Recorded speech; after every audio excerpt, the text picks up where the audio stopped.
like that. And then we'd be like, why aren't you on the wall? And then people would start to question themselves. Yeah, you look like an idiot. I look like a fucking idiot. Fucking idiot. Oh man, I gotta look up quickly. I don't even know hair? what episode Very number this is. knotted. Oh, it's one. Knotted out. Yeah. Very naughty hair. I mean, I wouldn't go that far. But there's a lot of My lips are knobs in there. hella chapped. Mine too. Like, it's been a bad day for the lip world.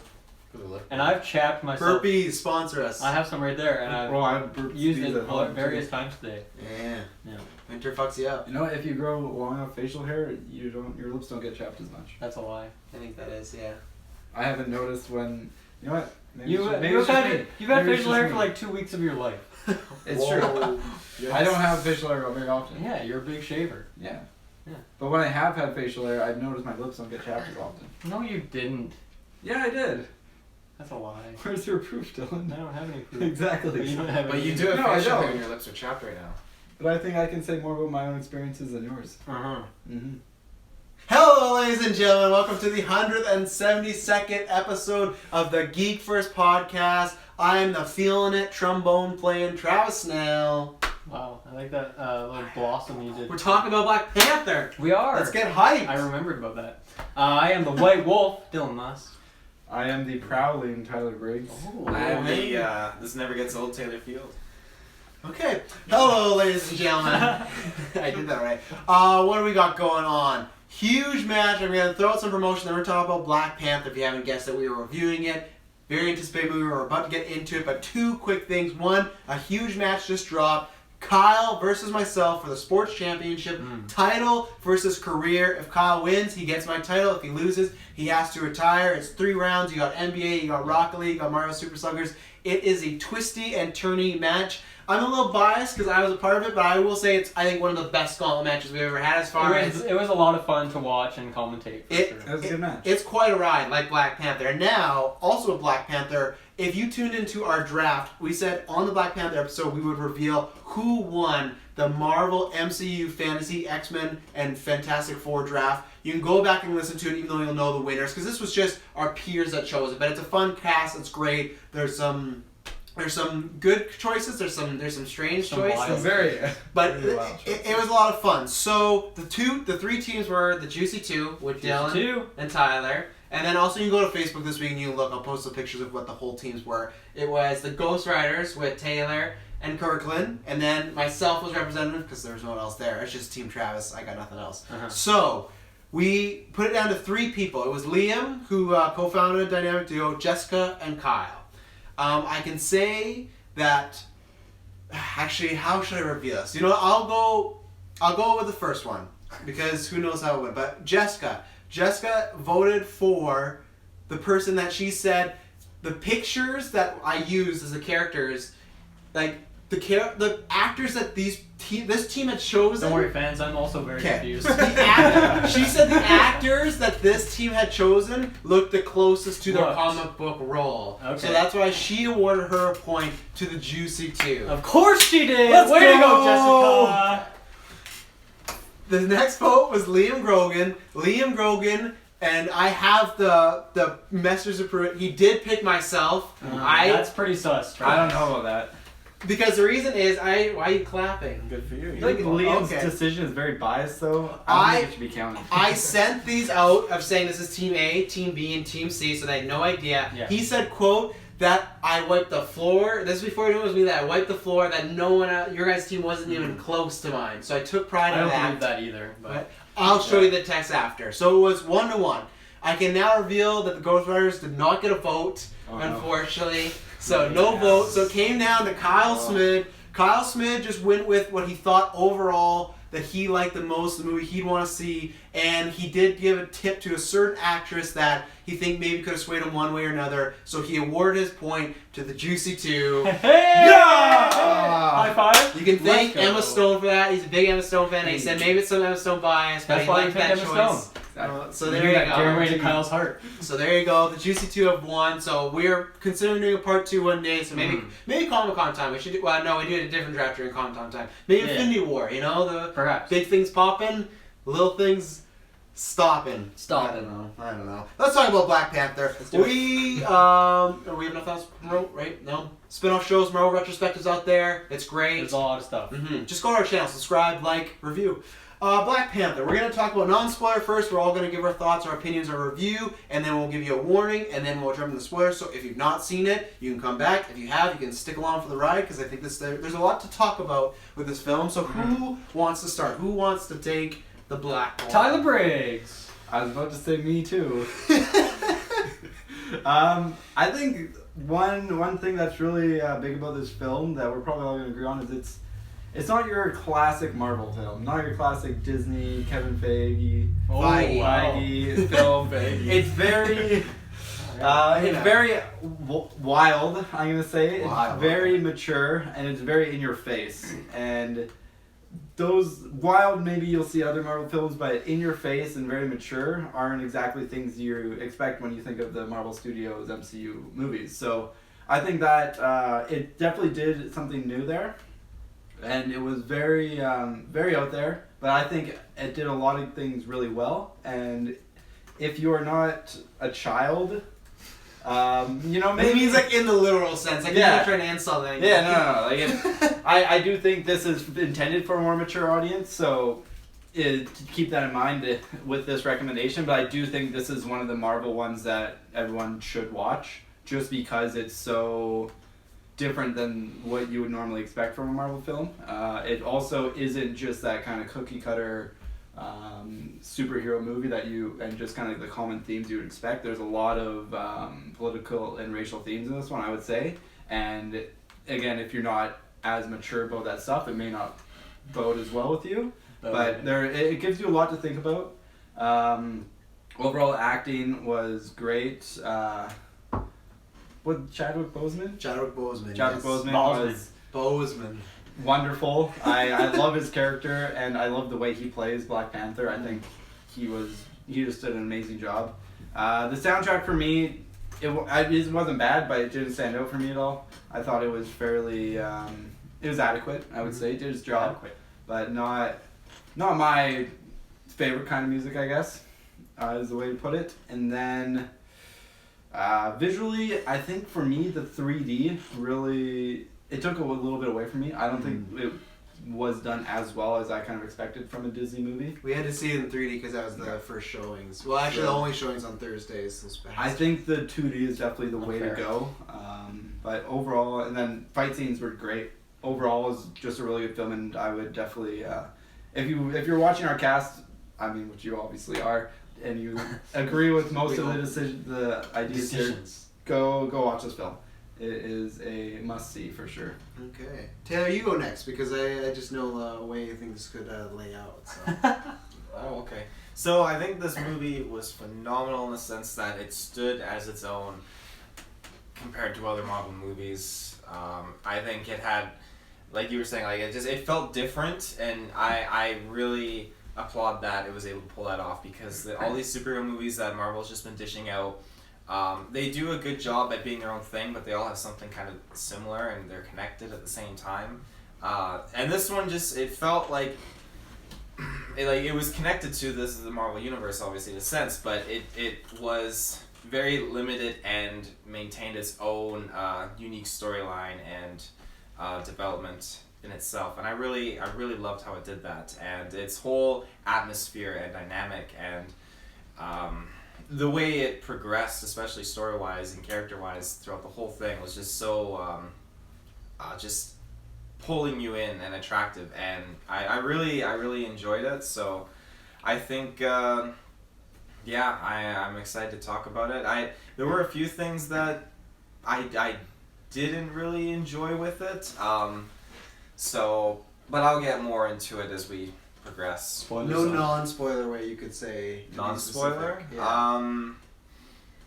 It was just a couple things that happened throughout the storyline that I thought, like maybe it was a little rushed, maybe it didn't really make much sense. It didn't sit well with me, and it feels kind of like an easy cop-out, I could say. I guess. Whoa! I don't cop-out, know. those are some big words. I don't know, excited to like, talk about. I think I might know what you're talking about, actually. Yeah? Okay. Or I could be completely wrong. Yeah. I have no idea what you're talking about, so there you go. Mr. Musk, you want to take it? Sure. Yeah. Once again, Marvel produces a solid movie. I really enjoyed it from start to finish. It is definitely something different, like you guys are saying. I think that is actually to its detriment a bit because it focused a lot on political and like some racial stuff and like some, I don't know, just some societal issues, I guess. And I think that was at the cost of it having like a pretty basic story. And that's not really like much of a problem, but for me, I just felt like it was, I don't know, the story like just had like a very simple progression and kind of all the things you would expect to happen at the end of the movie kind of did happen. There's a few story moments I guess I have a couple problems with. I think maybe it's what Taylor's thinking of as well, but just some things were kind of by coincidence as opposed to like having like really thought out reason. But overall, like the characters, I thought acting was really good. There's a couple characters I think, just because there's so many introductions, and I mean obviously we're getting introduced to a whole world, let alone and then like a bunch of other characters. I think they don't really have time to develop them all, and I think some moments didn't really have the proper like suspense build up to have me like totally invested in a couple character storylines. But for the most part, I thought it was well done. Black Panther himself, the character, was a lot of fun. I think he was maybe a bit too jokey for me. I was expecting, based on his introduction in Civil War, that he would kind of stick to that solemn, like quiet character, and he was pretty quiet for being like the main actor of this movie, which I liked. But I just think he had a few like quips that felt a little unjustified, a little strange for me. Visually, once again, Marvel always seems to have like I mean, their movies look similar, but yet they're in different places, they have different backdrops and action scenes, areas, like set pieces, and I think once again there's a lot of interesting stuff to see here. A lot of fun colors. I really liked exploring Wakanda. It's such a strange place how it's so primitive, yet they have like all this crazy advanced tech, and it was just always interesting, unique, it felt, to explore this place. Music, I'd have to agree with Tyler, actually. I think it fit the movie for sure, but it didn't really do anything above and beyond. I mean, it might be one thing is like there's a bunch of rap songs in the movie. That's not really the kind of music I listen to, so I don't really have the ability to like differentiate between rap songs, really. I guess like I think it's cool. Kendrick Lamar has like a couple like original songs for this movie, so a lot. He did a whole album. Oh really? That's see that's the album is fucking. That's really cool. Not really my type of music, so it wasn't. It wasn't for me personally a big thing, but I think it is interesting that they did that for this movie and to get like such a big name to do it as well. And The Weeknd was on there as well. The Weeknd. Yeah. I don't know. Beyond me. I was more with the going in on the chimes and the bongos and stuff. Okay. I Can't Feel My Face Right Now. That popular song. Yes. Yeah, he did that. That's his like claim to fame. Trap music and club jams. Yeah. Not really my thing, but that's fine. I'm trying to think. What else is there? Is there non-spoiler way you can bring up what you were talking to me about with the villain? Because I still don't even know. Because obviously, I like a spoiler. I'm big on the bandwagon. No, yeah. I think I don't know. Maybe I missed something, but he did seem like a pretty basic villain, and he seemed like he wanted to. Like his scope, I guess, for what he was going for, what he was trying to accomplish, was like very grand. I felt like for what the character had been set up as, so it just kind of seemed strange to me. And I think acting for sure was fine. I don't really have any problems with any acting throughout this movie. No, I don't think there's bad acting. I just, for me, the villain didn't really stand out as something too different. I thought it was interesting that he kind of uses, I guess, less like formal, like more street talk, if you will, as opposed to what you're used to from villains who often have like very cookie cutter regurgitated lines that we've heard from villains over and over. So I thought that was a cool aspect of it. But yeah, he seemed. It's kind of like how he just fit into the story. Just kind of, he was there and he fulfilled his role. I like that they had kind of like two villains in this movie. They had like one for the first half, and then Warmonger kind of pops up for the second half, I guess. So. Killmonger, by the way. Warmonger, Killmonger. And then there's Ironmonger and Iron Man. Oh God. That's Obadiah Stane. I'm gonna say Ironmonger at least 3 times. Guaranteed. The Dillmonger. I want to get into the spoilers, so we'll hear from Travis. Yeah, I'll keep it. I'll try and keep this quick. I usually don't, but so I'll say if you've been listening to this cast for a while, I've been pretty hyped for it. I'm a big fan of the director, Fruitvale Station and Creed. Creed's my favorite Rocky movie. I'm not a big Rocky fan. Watch Fruitvale Station. So he's very big up and coming. He just has a lot of talent, acting wise, as far as the actors in there, like all the people that are in there. Obviously, we saw Chadwick in Civil War, so that sold me right there. Michael B. Jordan's on the Man Crush list. He's one of the newer members, so I'm a big fan of him. All the women are fantastic in this movie. All supporting characters are fantastic. I think everyone said it, but the acting, I think, is, for me, it feels a bit above par than some of the other Marvel movies, because sometimes I feel like some of the side people are still like in Civil War, like a Sharon Carter, I feel like she's just kind of all right, you know, where Martin Freeman in this movie, even if he's in this movie for a small amount, I liked all the scenes he was in. Like, decent amount. Yeah, like, I guess the thing for me about this movie is, when I walked away, there was two things. One, I feel like there's a lot of memorable either scenes or set pieces or moment, which sometimes something like an Ant-Man, which I really like, there's a few things I pick on, like, oh, I really like that, I really like that. It's more the overall package, where this does, for me, feel similar to, like, a Logan or a Dark Knight, where it's like, oh, they had this sequence and this sequence. So that was one. The other thing was, I agree that the story is pretty basic. There's moments where something's going to happen, you know, oh, this is the route it's going to go. And we'll talk about that in spoilers. But I think I was kind of expecting that. I was just expecting, okay, there's going to be some great acting, some great action. And I just kind of got this vibe that it was going to be really cool and slick. And I think they provide on that. Mm-hmm. This movie, especially the first half, is very, very much like James Bond. Like, it's not a big spoiler. There's literally, like, a scene where his sister is pretty much just Q, and they're going through a lab showing all gadgets. Like, it's completely ripped out of a Bond movie, and that's fine. And then it takes, like, a really sharp turn into, like, this kind of emotional, political, like, race-charged message movie, which I think, and that's why I guess for me it's the opposite of, I like that because the story is basic, so if we didn't get that other stuff, I think we just have this kind of really cool action movie, you know, like kind of almost spy, like globe-trotting movie, like they go to Korea in this movie, that's in the trailer, it's like, I'm sorry, like I'm trying not to spoil stuff, but they go to multiple places, not even just Wakanda. Yes, yeah. And Wakanda has a lot of scenery as well. But I think the themes that tackled, I was saying this to Taylor last night, that there's times that I felt very, very uncomfortable in ways that I don't feel when I watch blockbuster movies. These are movies that were maybe Oscars or independent movies. There's sometimes where they'll hint at movies and big blockbuster themes, like in The Dark Knight. They hint at about like people watching, like it was a big thing about the government watching everybody and tapping everyone's cell phones and whatnot, and they kind of hinted at, they give it a nudge, and it's kind of fun, and it's a little dated, and that's why it's dated, because it's just kind of in there a little bit. But this is hitting on themes at the present and then the future and very, very much the past, and I guess that was the thing that they shove in your face, and not a way where it's like, look at this, like some movies do.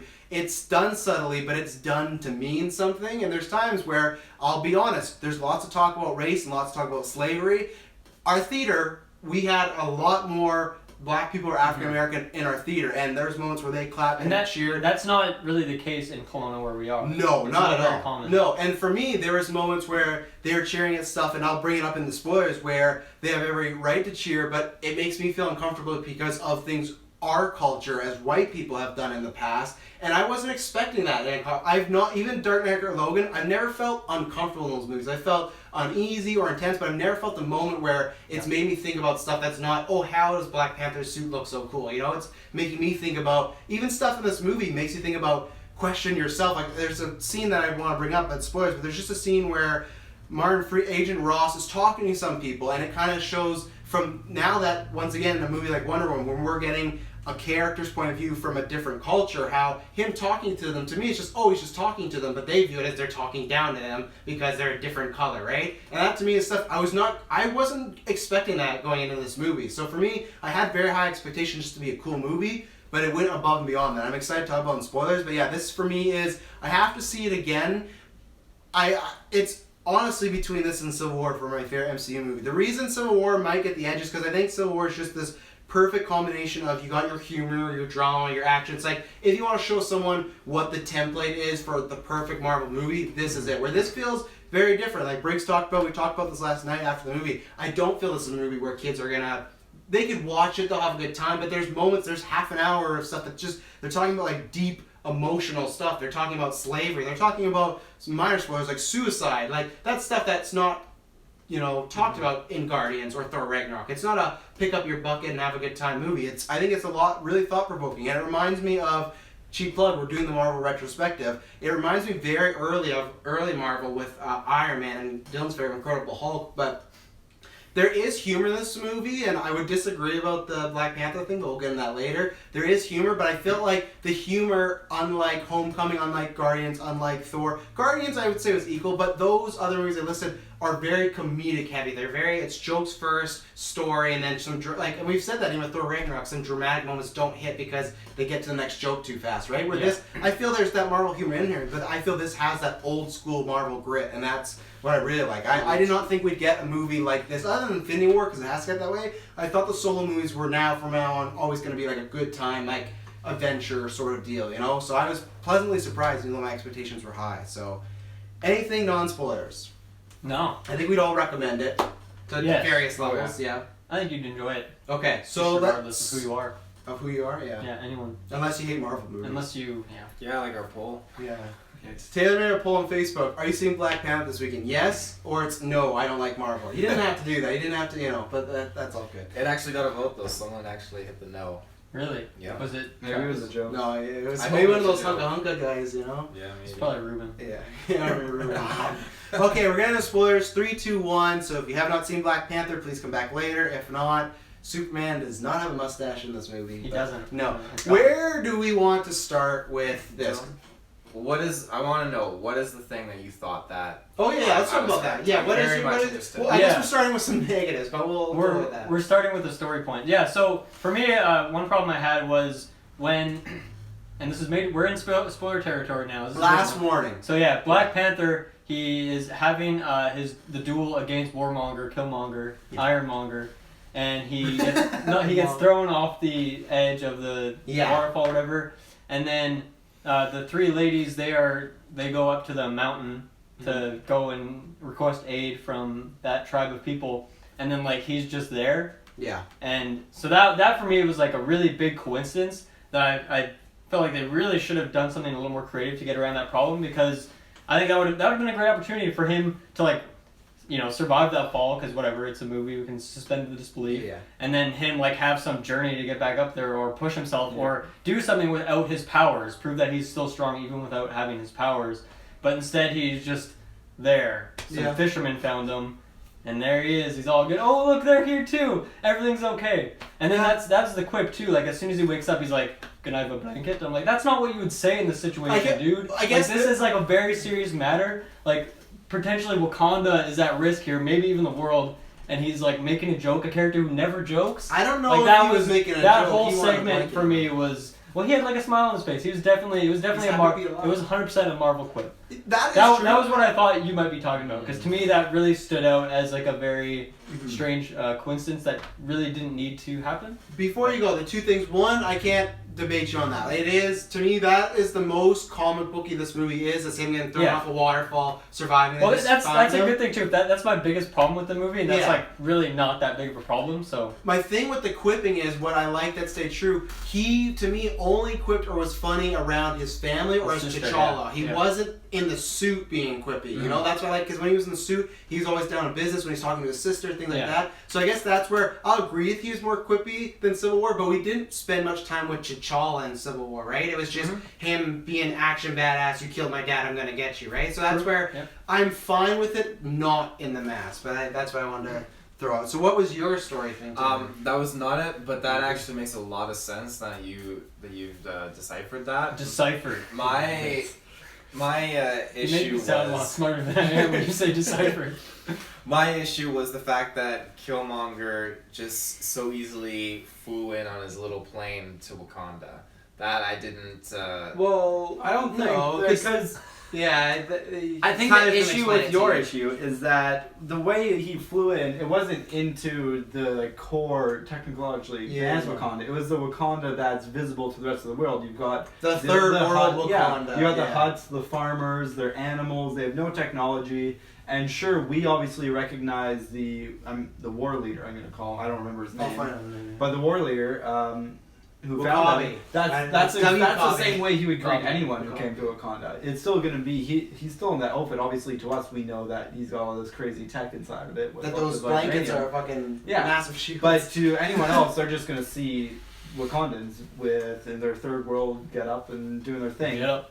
Yeah, so it's like if I- it's like if Rutland was like hidden here, you know, like it would look to Rutland, but if you went in deep Rutland, Yeah. it looked like New York. You never go to deep Rutland. You always go to deep Rutland. Okay, well that makes Yeah. more sense. I just took it as he flew in and just landed there. I'm like, wow, that just was very much. I imagine you I kind of see what you mean. Yeah, but- especially in the scene before he's asking where is Wakanda to Claw. So I could see definitely where you were probably freaking out, like he didn't even know where it is, and he's just Yeah. walking up. Yeah, no, But I mean, I'm glad you put it that way because that does make some more sense now. Like that was really my only main issue was the fact that he flew in, Yeah. followed up by the fact that okay, why did he rescue Claude just to kill him? Yeah. I think there could have been a bit more of an journey involved around him actually getting to Wakanda. But what do we see? But- Him doing gas and him I think Like, him killing his girlfriend was a big Bushwhacking. enough journey, you know? Like we Yeah. you know, that was pretty good. Pretty Mhm. spicy. I think there's, I'll probably mention it a lot of times, but there's a lot of sort of things cut in to make other parts better, Mhm. so that you wouldn't normally see in a film. So Yeah. I think like for his character there, the character development was more Mhm. important than his actual physical traveling and Yeah. There's a lot physically happening. getting there, but more mentally getting there. There was a lot more focus on. Mhm. So Yeah, I want to talk about Killmonger because that's what I'm surprised. I had a feeling Dylan didn't like it as much, but I'm surprised you still think he's maybe on the same tier as some of the other Marvel Convince me. ones. Go ahead. So the thing is, I'd say when you were talking about like him using street talk and regular talk, one, he felt completely real. He was not doing this monologue. He was not talking about destroying the world. And even when we got to the point where, okay, he wants to do the classic villain thing, take over the world, I felt all the motives were warned. And it was not even a, hey, we're just going to start bombing places. It's just, hey, we're going to supply our people with these weapons like we should have thousands of years ago. Like, the way his story starts, of like, it's classic, okay, it's a classic tale. But like, he's a boy, he finds his father dead, okay? And then his whole life, he knows these stories because he finds that book, right? And I love the line at the end when he says, like, I was just some kid in Oakland believing all these fairy tales, you know? And that, to me, that line put into perspective because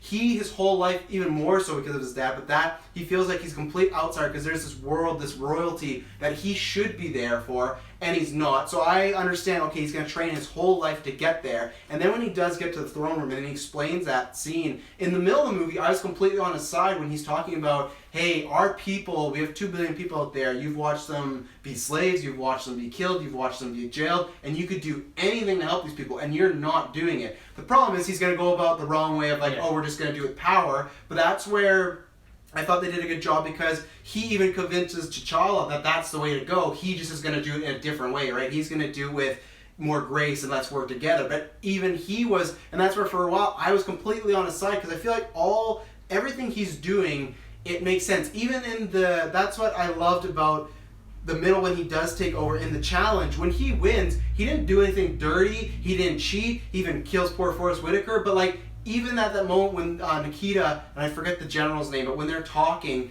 and it's very political, but they're like, well, you know, he shouldn't be the king, we can't follow him. And she's like, it doesn't matter, I'm loyal to that throne, he won it the right way, but then she goes, well, if he's going to do this, this, and this, would you follow him? It's like, well, that's what you do for a king, you know? And that's where everything made sense. It was nothing backdoor parlor tricks of, yeah, he had some secret in him or something like that. Like, he felt motivated. I can believe that this guy could train his whole life. If there's a guy in Hell's Kitchen that's blind that can fight people, I believe that he can be, a man can just become a weapon, right? And I think that the scenes that really helped is he was completely unpredictable. In the first scene we see him, he seems really lustful and with that woman. The next time we see him, he kills her regardless. And you could think, oh, it's kind of, okay, cold, whatever. But he explains it later of like, I had to kill people, I had to kill my brothers and sisters just so I could kill you. The thing of, he feels that weight of killing those people, but he doesn't care, and now he's getting past that point. He's completely psychotic. But then my last point is they add the emotional element of when he has that scene with his father,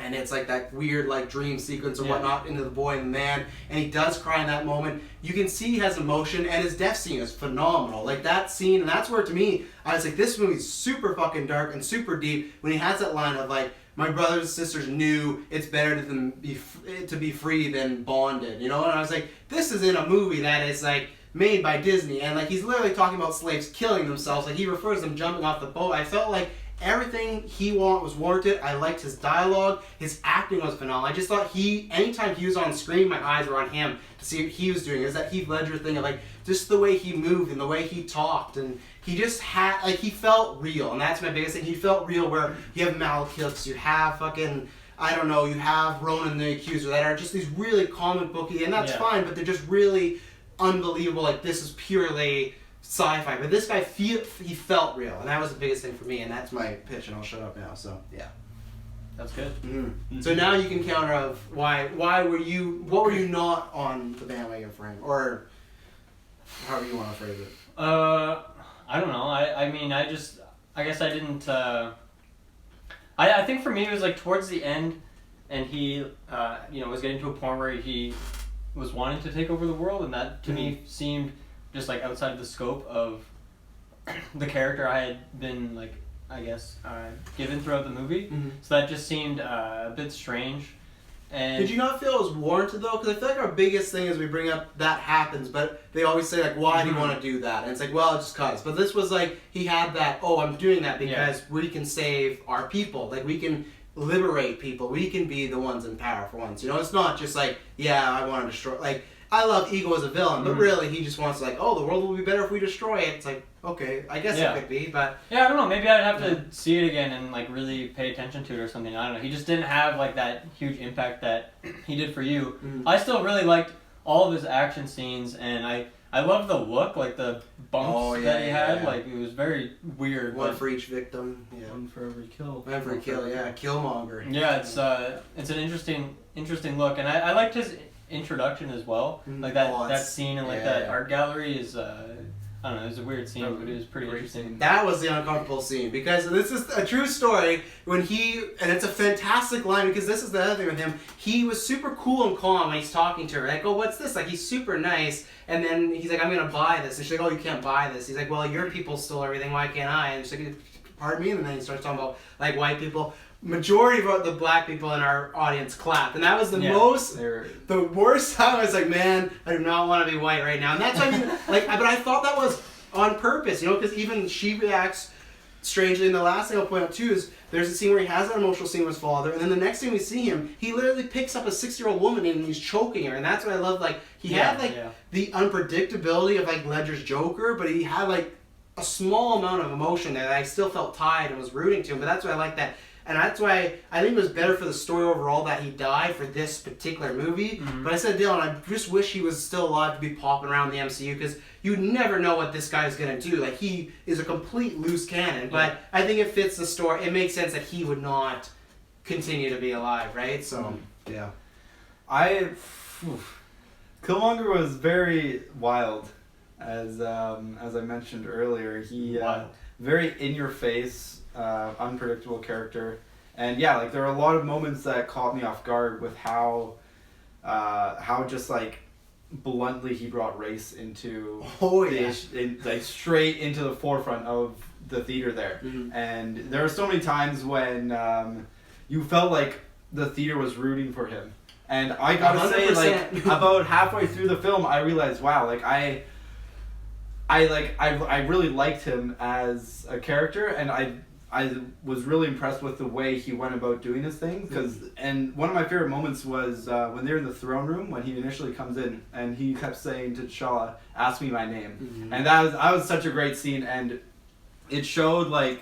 And then when they ask him, he knows the language and everything. Yeah, like, oh, shit. It was really showed like he's unpredictable, he's this loose cannon, and he just goes ham, and he has like no respect for so many people. Nothing. But he still has respect for Wakandans, and he still has respect for his own people, and he honors kind of the tradition of the Wakandans with the challenge, and then how who knows what would have happened if no one asked him his name, but I imagine some way in the tradition, if no one asked him his name, he's not allowed to announce his own name, and then he wouldn't have been able to make that claim for the throne. So I thought that was a really cool scene. But one thing I didn't like about him was at some times he just seemed a little too undisciplined, I'll say. A little too wild and out there. Like, I completely get his character as to why he's so out there and rowdy and in your face, but there are a couple times, I think the biggest one for me was right before his duel, I feel like he would have been more calm, more focused, but he just seemed like the original challenge with T'Challa. Right before when they were kind of like he was before he took off like his thing and showed off all the scars and everything. It was like it felt out of character almost. Okay. But it just felt really out of place, I guess. Yeah. But for the most part, I thought he was great, and I was almost rooting for him midway through the film, and I at least wanted him to stay alive and maybe be slowly turned towards kind of T'Challa's side. I wanted him to have some redemption story, I guess. But then that's what I mean. For his character, it almost makes sense that he would go down with the ship, right? And that's like when you're talking about him caring about people, but he can discard them so clearly. Like he is the exact definition of like you're either with me or against me. Like if you're with them, he's gonna protect you and he's gonna supply you and do all this. But if you're against him, that's it. He'll just chop you down like anything. And that's why I think I didn't mind when he was like, I know the scene and he's like yelling a lot in that scene for the challenge, just because I felt he was just talking about like he's waited his whole life. So I just thought it was like pure adrenaline was taking over. Like he was just like I'm ready to do this. Like he was just yelling and then he's taking off his jacket and he's yoked to the gills like. Yoked to the gills. Oh yeah, but so yeah. What do you guys think of his decision to like burn down all those Black Panther superpower flowers? I think that was just emotional. I don't know if he thought it through. One thing that they mentioned was how I think was it Agent Ross? Yeah, Martin Ross or. I think Agent Ross just. I know it's definitely Agent Ross. Agent Ross. He was saying how like he was CIA Black Ops sort of guy and. He was talking about how like his training was you attack the method of the way power gets passed on from one generation to the next to kind of destabilize the government, and that was him. I imagine it was also just like a very emotional kind of power trip moment for him. Oh yeah. But it was him kind of thinking, okay, what is a way now that I had the heart flower, I have the strength from it. What's a way that I can stop anyone from challenging me? Yeah. Take away that. And then, obviously, Nikita, was it? Yeah, Nikita, yeah. She managed to save one for T'Challa there, but... No, the sister was Shuri. Nikita was the love interest. Right.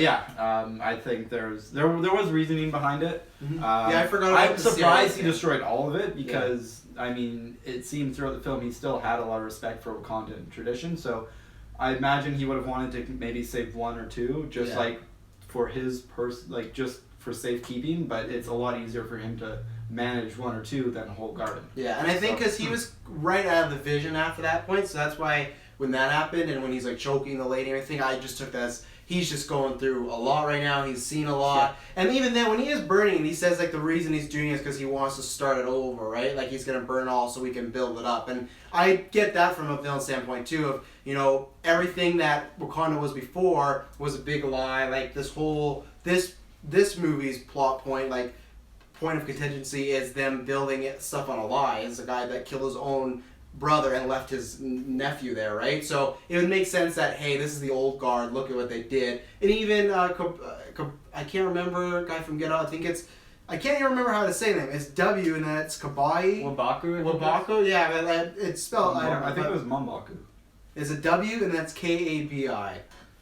Which one was Wakabi, yeah. Even with him, that made sense because you brought that element of him talking about the old guard, right? And he's like, oh, I thought this was going to be different this time with you in charge. So that's why, for me, that felt good. Like, it still felt warranted to change everything. Like, he'd want to get rid of all this stuff, get rid of the old guard, everything like that. Like, he kept the Dormaju around, so, like, he still has traditions, but I think it was just what could be a threat to him, and then... Yeah. Cool. Yeah. Do you have anything to add? On Mr. Killmonger? On my list of villains, my vultures and abominations, I think he easily just hits a high note for me. I think that... You didn't mention Loki, so not the highest note.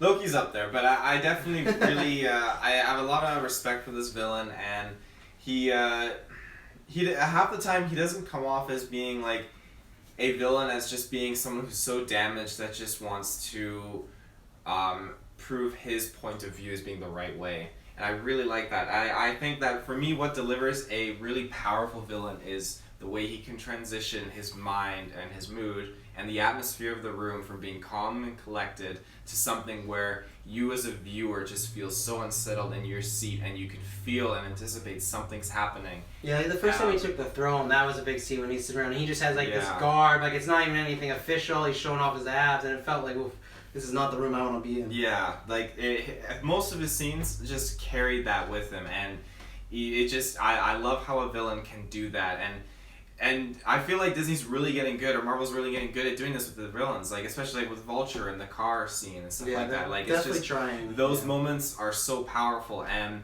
his as a villain, I felt so bad for him throughout the whole movie, and sad for him that he was just denied all of this stuff, and it just turns it around where, you know, I don't find there's times where I'm really rooting for a villain, but he was one that I was really rooting for, not to the point where he was gonna like burn the whole world down, but to at least to the You point wanted like where, Tyler did, where we could turn him around eventually. yeah, I would have loved to, and I 100% believed that he was gonna have redemption or whatever, and then he dropped that line, and I started to like slide down my chair. That's when you knew it was over, when he's monologuing about like that. It's like, oh, he's not making it out of this movie. Because I thought he was when T'Challa picked him up. I'm like, yes, let's lock him up and let's, you know, rehabilitate him. And then no, he's pulling this knife at his chest like, oh, this is not gonna end. I do think that was like the best ending they could have had for that character, though. Yeah, that's the thing. It's such a good ending. It's that cake.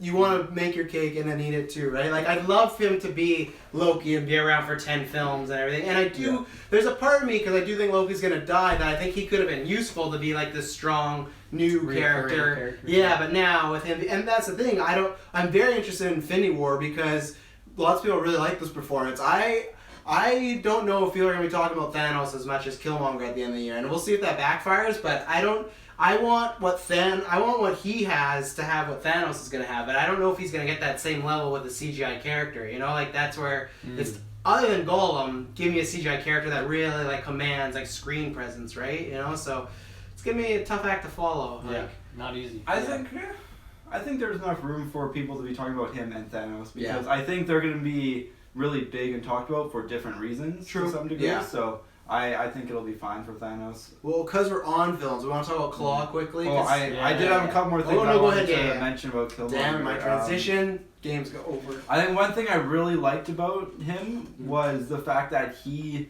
in no way chose the path that he was going down. And like, I don't want to say he was. Well, he could have worked at McDonald's. You didn't have to go to CIA. But like, it was one of those ones where no matter what way he looks at the situation, I can understand why he's going down this path.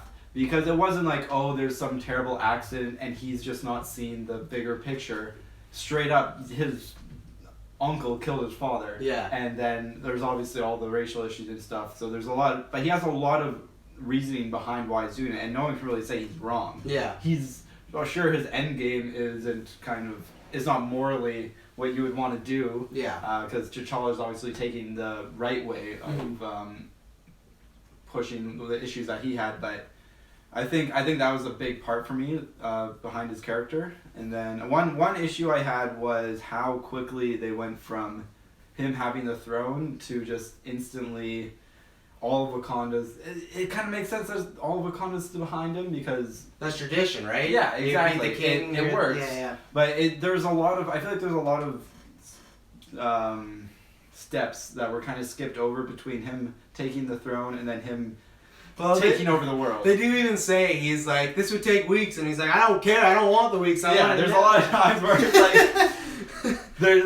it's like they skip a lot of preparation steps towards. But I guess that's also T'Challa's fault, right? Because he accepts that challenge right away. Yeah. So, and that's one thing. Like, I know we're not talking about T'Challa, but I did like that scene. I felt like you felt his morals being pulled all over the place. When that scene started, he's pretty much just like, this man's nothing, blah, blah, blah, like, let's get him out of here. Like, he's just trying to diffuse the situation. Once they found out about his dad, he's still trying to diffuse it, and then he just kind of accepts it, and I love that. You know what? He does not need to put, like, he had his time to put like the king on the line, like his kingship on the line. He doesn't have to do this, but I felt that worked for the character of Black Panther, of like him having all this honor of he knows this guy has been wrong. Like you were talking about, yes, his dad was doing shady stuff, but at the end of the day, they should have both went back to Wakanda. His dad should have went on trial, and then he should have been taken in the family, right? Well, to some degree, you can't blame no one's really in the wrong in that situation. Sure, Killmonger's father.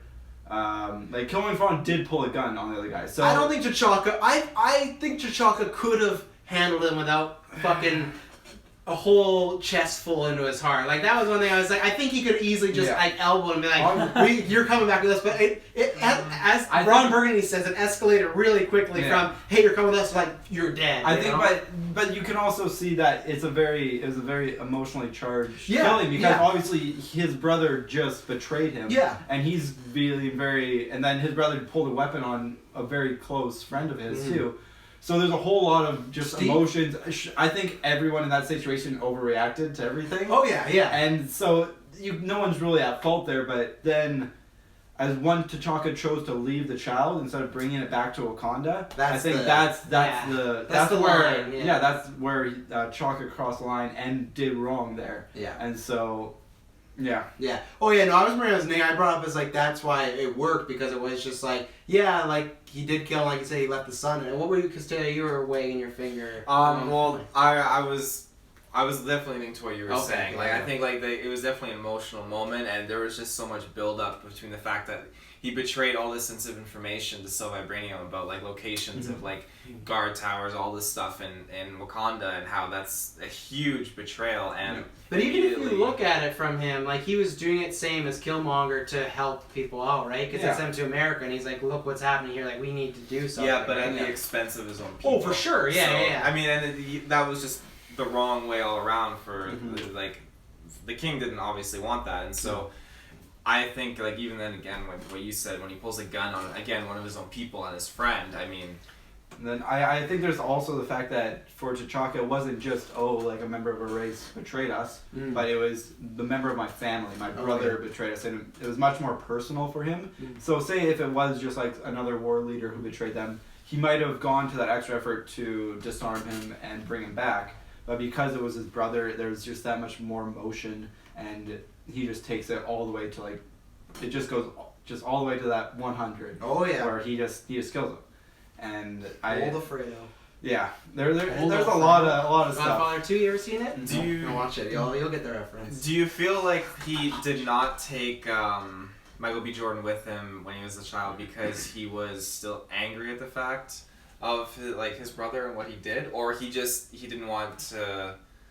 I think he wanted the embarrassment almost of his family and the knowledge of his family betraying him, because I think that would have sent shockwaves throughout all Wakanda. Yeah. Your brother betrayed you, but then you killed him, because it's also, you can say he betrayed you, but there's no trial, right? It was trial by execution. So it's this thing of, you bring the boy back and he grows up without a dad. It's like, well, can we trust the king? Do we know for sure that he was guilty? You can't just kill him. There should have been a trial. So that's why you leave the boy there. It's well, no, everyone will just think they're out there living their lives, right? I think he, immediately after killing his brother, he probably had a lot of guilt and just, he didn't really know how to handle the situation fully, and he felt the best thing to do was just to hide it, put it away, and hope it never comes back.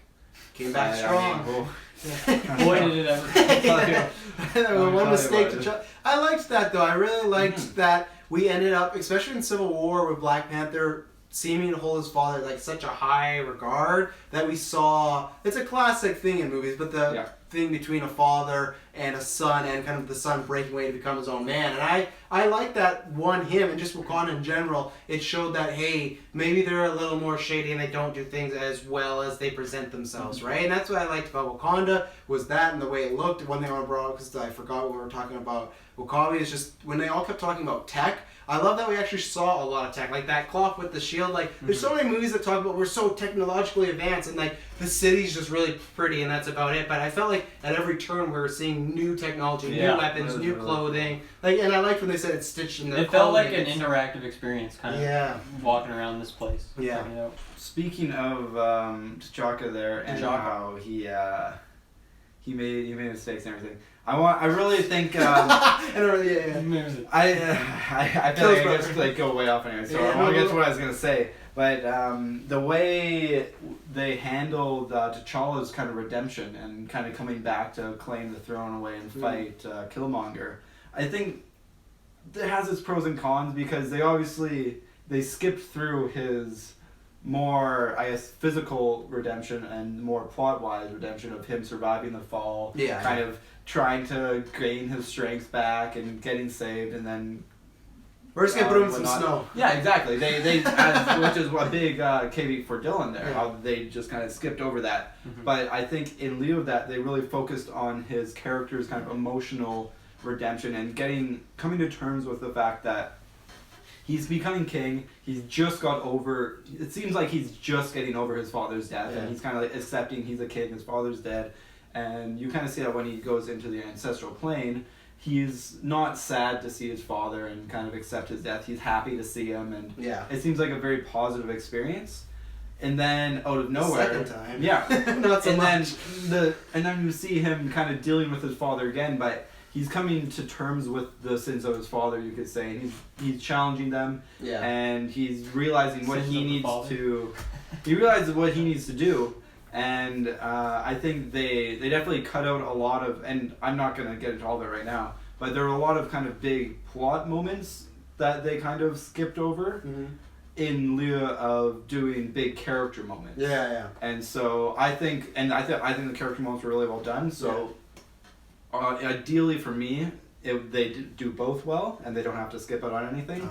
But I think the character moments make up for the missed kind of plot moments. I I would agree. I'm on the other side of I like character more because I attach myself to the characters. The action and plot stuff we see all the time. I'm gonna see someone else climb through a jungle and be like, I'm not alive, I've seen that before with the character stuff, and that's where I did really like the second vision. It felt like it had a completely a different tone, even the lighting and where they were, it's very dry and yellow, where the first time I saw his father, it's very mystic and beautiful and purple and vibrant, where this felt just really it looked warm, but it felt cold. It did not feel. It wasn't lush like the first one. And that's where I guess we're kind of talking about him now. But that's one of my favorite T'Challa scenes is him telling his father down and just telling him this is the way it has to be. And you kind of feel that's the moment where he decides obviously he's gonna go kick Killmonger's ass, but he also decides who he's gonna become. And I thought we did see a really good development of him as well. I think a lot of people are gonna be talking about Killmonger because it's a flashy performance, but Chadwick Boseman is so good. Between Civil War and this, he's just he's such an anchor. He's so strong. He's the same way to me. He's not the way where you're watching him, but he can just carry a scene. He just feels the constant in that scene. He feels such a presence. And that to me, it's if Downey does go Infinity War or Captain America, I think he is 100% either your 1A or your 1B. As this is the new guy to be your top tier, Marvel. We talk about the DC and Wonder Woman. You don't need Batman. You have her. It's the same thing if Cap and Iron Man go. This guy is clearly, I think, the new star of MCU. He just has something about him, and he has those scenes where, even in the first duel, when he gets stabbed, I just feel the emotion when he pulls it out, and he's just I'm T'Challa. This is it doesn't feel cheesy, especially if you guys watch an interview. He's completely American, regular, just that accent. The accent doesn't feel cheesy, and none of it feels. This movie, almost we talk about Superman or something like that, it could come off really cheesy and really lame and really strange, mystical for me sometimes, the way the Hobbits did, where it didn't feel Lord of the Rings felt like this authentic world, where Hobbits felt like this kind of plastic version of this. This feels authentic. I got Lord of the Rings vibe that way from Wakanda. This felt like a real place. Just even when the rhinos ran through, I would believe that's happening.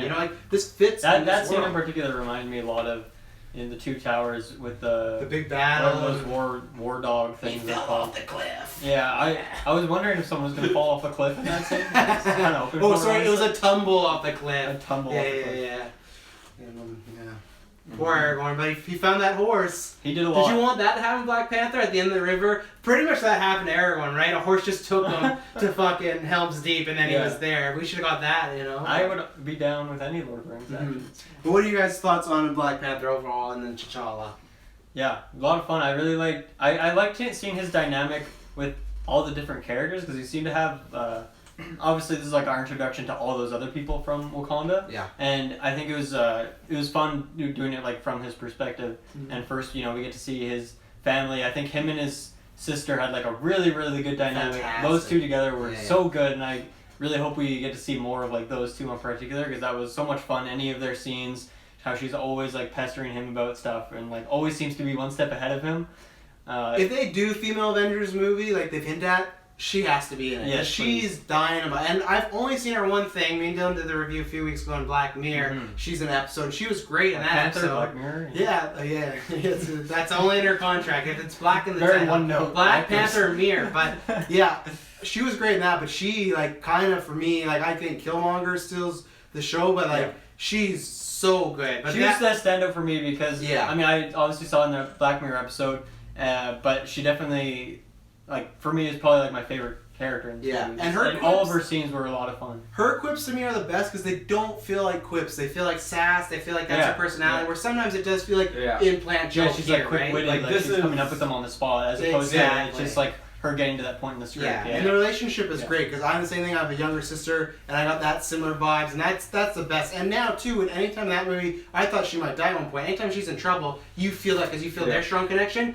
In the future, you're gonna feel worried for those two whether way because you are bonded with those two. And they, I don't know if they did screen test and whatnot, if they just got lucky, but they had great chemistry. They felt like a brother and sister duo, which is I think sometimes harder to do than a romantic. Like doing siblings can be really tough. Yeah. You can't just cast two people that look the same and be like, oh yeah, they're brothers or sisters. You know, like yeah, I gotta agree. Phenomenal chemistry those two had. We were talking about Child too, but I think Black Panther has the potential to be my favorite Marvel superhero. Wow, that's big. Whoa. That's a big Over one, Hawkeye. but I have to see. I mean, I need to see more screen time of him, but it's getting there. He'll be in Black Panther too. Just Yeah. I wonder Glad if to he's hear an it. Infinity Boy. I don't know. he's on the trailers. Yeah. Man, I wish I stayed for the end credits scene. Maybe I would have seen some weird like text that said something. Perhaps, about it. perhaps. But I think I love his character. I love the kind of quiet, solemn, but also he has a lot of flavor to his character. Flavor there down. needs to be. And I'm not a fan. Like there are a couple clips of his that I wasn't a huge fan of that felt a little bit out of character. But I love how. Like, probably my favorite kind of joke around him was when, it's obviously in the trailer too, but when she's like, don't freeze, and she's like, I never freeze. And just the way he was joking, but he's still very serious at the same time. I thought that was really cool, so I want to see more of that. And then, yeah, with his sister there, just absolutely amazing chemistry. And you mentioned earlier, like, whenever she was in trouble, I was like, no, Yeah, don't die, no, gosh. yeah. You Like, can kill the mom, but don't Oh kill my the sister. goodness, yeah. And the So, mom was kind of boring. Yeah, she kind of took a back seat. They have a big relationship in the comic book, so I think we'll get more of that down the line because there's a lot going on. Oh in this yeah, movie. I mean, there's definitely stuff they had to pick and choose, and that's Yeah. why there's some of the plot points that feel maybe a bit rushed or unjustified, but it's because they did a lot in this movie. They went Yeah. for a lot, right? Yeah, I think for me, I got enough from her as far as her just being really happy for T'Challa, and she got really defensive when Killmonger came in and talking about like your father wouldn't do that, blah blah blah. Yeah. Maybe I would have liked one or two scenes, but I felt this was probably not the movie for her to get like a big showcase. I think maybe down the line. I was fine with it because they had the sister character, and that was so Yeah. well done. Yeah, I think I just want to rehash what I said there. Rehash. Or to say it again, but like this character had such strong, barring one character I'm gonna say, but the character development for the entire cast, like main cast I guess, Yeah. and not just Chadwick, Killmonger, Boseman, and the yeah. sister, Yeah. but not just those three, the main characters, but for all the characters, barring one, but I think it was just absolutely amazing. Like despite how little screen time the mother got, as you guys were saying, like you could feel the character and all of her reactions felt very genuine and realistic that you would expect from that character. So Who's the one character you keep showing? the war leader guy, blue cloak dude. Okay, fair enough. We'll I get to think him. we'll get to him. We're not gonna Taylor, what are your now, thoughts but- about that? Yeah, because I had a feeling there'd be some contention with him, but you know, the green get out. I have to say, like we're at a point now where Disney's like selecting these new heroes and new characters to take over as the next generation of Avengers. Like the old age of the original Avengers is slowly or starting to slow Black down. Panther. They're all still Spoilers. alive. Black Panther and They're all Spider-Man. actually gonna die in Infinity War. I was It's gonna just a say Black completely Panther and new Spider-Man cast. die, the Cap and Iron Man survives. Oh. Well, and I think it's really cool, and like that'd with be- the introduction of course, Spider-Man as like one of the new like characters coming up as the next generation of Avengers, and like obviously with Black Panther too. I think Black Panther easily is one of my most anticipated new generation superheroes going in, like to the new Avengers team or like series, I guess, where they're going with this. And I think it's just absolutely, he's fantastic. I definitely did not enjoy a lot of his kind of jokes and such sort of things. Like I like the Black Panther who was serious and who was just collected and calm and knew what he was doing and barely talked in Civil War. But do you not feel I have any warrant in saying he's still like that when he's Black Panther though? Mm-hmm. I still feel like when he has the suit on, he is that. Yeah, he absolutely is, and I just think supposed to be it's the very whole time? fitting. You Like want to be Bruce I Wayne? think I really like that he had those kind of breaks in the Black Panther character. It gives it a lot more personality because you can't expect you look at someone and you can't expect them to have that only one face of their character even when they're around their family or Unless their you're lives Batman. and stuff. Yeah. He But hates his life. No, But for him, like, it definitely makes sense given his people's culture, the Wakanda's culture, that he's going to be relaxed and kind of fun. Mm-hmm. I think some of the clips Yeah, still I think it fits because when he's joking around, it's with his family, right? Mhm. So that's like a different dynamic. Whereas in Civil War, and I'm sure his role in Infinity War as well, he's probably not going to joke a whole lot in that movie. He probably has no quips. He It's does probably make gonna a be little similar one to in Infinity Civil War when War. he says, remember, he already says, get that man a shield. You know. But that's still around his family. Ish. Fair enough, he's still Yeah, family. I think I really like Cap actually family. no, just because we're on, I'm just gonna bring it up, but I really like the kind of focus on family that they had in the film because you look at least that come to mind, you look at all these other Marvel films and there isn't really anyone that has really much of a family around. Probably Guardians. I'd say, Guardians too. But it's like a Really. fake. But like it's there even coming then, together, right? it's not. It's a different feel. Yeah, I would yeah. say. Whereas like you have, I think obviously it's a big thing because of the royalty and the tradition that Wakandans have. But I thought it's a really cool dynamic that they haven't really had in any other Marvel film. Well, I would agree because Guardians to me feels like they're creating a family, where this feels like you're protecting your family. Yeah. So I kind of see what you're saying there. Where do we? Because there's. Whoa. Whoa! I got like 15 seconds of Black Panther talk in there. Yeah, I did kind of jump in there, so take it away. Tyler's amps tonight. I good 100% agree with what you guys said, and that I was leading up to that. The fact like he was jokey with his family and much more relaxed. I absolutely love that. I think it's great. There were just so many other times I felt like he was jokey in the sense like it just didn't feel okay with me. I didn't get that. Like, I the challenges agree he's with not. I have to agree.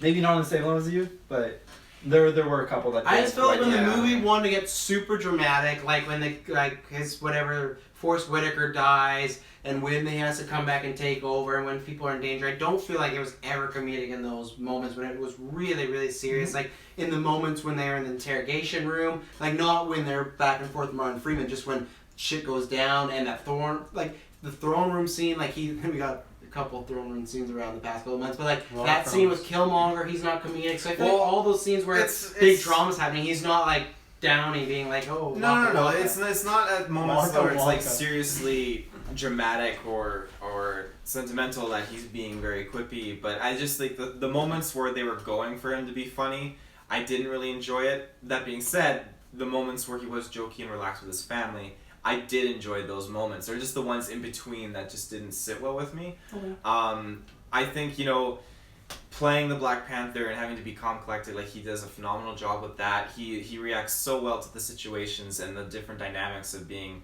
introduced with these problems and issues. I think he just, as an actor, he was phenomenal at delivering. And at the end of the day, I think he's just he lived and breathed that role so very well. And again, like I said, he's my most anticipated superhero going into like this new generation of Avengers and superheroes. So I absolutely agree with you. I think he's definitely leading the pack as far as like when they transition over and so many of these new heroes die. Not new heroes, so many of these old heroes die. Yeah, I think it's gonna be him, Spider-Man, and I watch out for Captain Marvel. She's gonna be a big deal. They're gonna push that pretty hard, I think. Push it. I definitely would be down to see more Hawkeye and Black Panther dynamic because he's like, hey, I'm Barston. Hey. He's like, I don't care. He just goes to town on him. He's Goes just- to town. and his name's I'll be Marvel. honest. I don't see the same chemistry that you. I was saying to Tim in the car, I think Spider-Man and Black Panther could really bond over the dead uncle thing, you know? It's, Yeah, we're talking about that. yeah, Black Panther. And that works Uncle both Ben. ways though, because Killmonger could bond with Uncle Spider-Man. Ben doesn't actually exist in this Killmonger's gonna be timeline. bonding with the fucking ground as he decomposes. There's no proof. Yeah. There's no proof that Uncle Ben exists in this I timeline. know, we just... So Something Isn't happened. there proof? No, they've just said something happened to Aunt May, and Aunt May's had a tough time because it's Spider-Man and it's new and it's fresh. We don't want to talk about we dead don't want people. dead uncles. Big shout out as far as the uncle, Sterling K. Brown. Fucking phenomenal actor. I'm really disappointed this is it for him. Who's that? But the guy who played Killmonger's dad. Yeah. Like disappointed that he died. Well, Or it is worked for the disappointed. story. At this point, I won't see him more because Oh, yeah. he's phenomenal. He's an Emmy Award-winning actor. He is I just a beast when it comes to acting. But this He gives was him a really good. chance to be Green Lantern when DC gets their shit together because I really want him for that. So now that he's dead in like a 10-minute scene, perfect. But yeah, I think the reason they got because like I'm not just like blowing the dude. Like he is legitimately like. He's really like he has a big he has a lot of steam going right now. Like, do you know what This Is Us is? That show? Yeah. Like he just won awards for that. Like he's on the huge uprise, and I think that's why they went after like a strong actor for that role because they need someone to deliver that, right? That role definitely needed to have that emotional impact. Otherwise, a whole lot of Killmonger's character development is just gone. Yeah, it's the same way like joking about, but like Uncle Ben in the original Spider-Man, they got Cliff Robertson, who's like a great actor. He's in the movie for like 15 minutes, but you gotta do that, right? You gotta get somebody strong. So, and you know who was strong? Who? Let's go Claw I thought until you for a would've little thought bit. about it. But, no, It wasn't not Claus, just showed the first thing that came up. Yeah, I loved Claw in this movie, and I'm really disappointed That was he died. a very forced love, I'll be honest. I loved him. Every yeah. scene he was in, he was just phenomenal, which was great because Age of Ultron, we got him for just a sprinkle, but Yeah, I he was forgot he was in that. He You know, was in that? Yeah, that's where he gets his arm ripped off. Ultron takes his arm, yeah. What else happened? Check out the Marvel retrospective. Why, That- like, what was that's the- it. He's Why selling some vibranium vibranium. to Yeah, Ultron. yeah. Hey kids, you want to buy some vibranium? But, anyways, I can answer your questions later. sure, Once you whatever. get it. But yeah, he was just. He this- is there. It is Yeah, I know, I IMDb. believe you. He was the slimy piece of shit, and I legitimately He felt was. like he was the person to represent. Hey, think about the worst white person you know, and this is it. It felt like that, like with him talking about his mixtape on SoundCloud. And he's just like, "Oh, this is a party. I'm so hyped." Like he felt like that fucking jock guy that you're like, "Oh God, like this guy, like you're giving us all a bad name." And I hated that he Classic died because I wanted to see him do so much more. But He's it- like a good goon. He would be a great goon to bring up in any of these movies. It is, but it made complete sense of from maybe when we're talking about T'Challa story-wise being kind of lazy, it would have felt maybe lazy for another way for Killmonger to get into Wakanda, right? And that to me is it's a necessary evil of hey, we gotta lose this great character, but it has ties to Wakabi, it has ties to the grander scheme of the movie about hey, T'Challa could never get this guy. So it's this thing of like saying this Killmonger dying for me. It's like I don't like it, but it makes more story sense. And I was so happy for Andy Serkis. He's always wearing fucking bubbles and he's always doing that. Yeah. I just love that. Now he he got just to had bubbles act. on his arms, and that's it. Yeah, I just love that he got to act. Just the scene where he walks, you know, he's just doing some classic Tom Hardy eye acting, and just that scene with Agent Ross. He was a stand-up. He's like, I don't know if it'll last till next year, but he's somebody I definitely have in my mind for best supporting geek actor next year. Like for the screen time he was in, he was just great. You So- really like that scene. I could hear you laugh when. You were sitting right beside me. No. Oh, I was I'm sorry, next to Dylan, and then you. It's not like I was in another room. But you laughed much louder than other people at this one moment when he's like, go, you go, run away, and he tells. It was great. That was a good one. I really Yeah. liked that. He was like Funny. that psychotic, kind of just crazy goon. Yeah, he's this loose cannon, but like he has like same thing. He kind of has like his own sort of code, right? Like, and that's why when Killmonger does turn on him, I did not see that coming. I thought they were gonna be palling around the whole movie because they did a good job of chemistry. Like when they pick up the ambulance, and then he's just making out with this girl, and then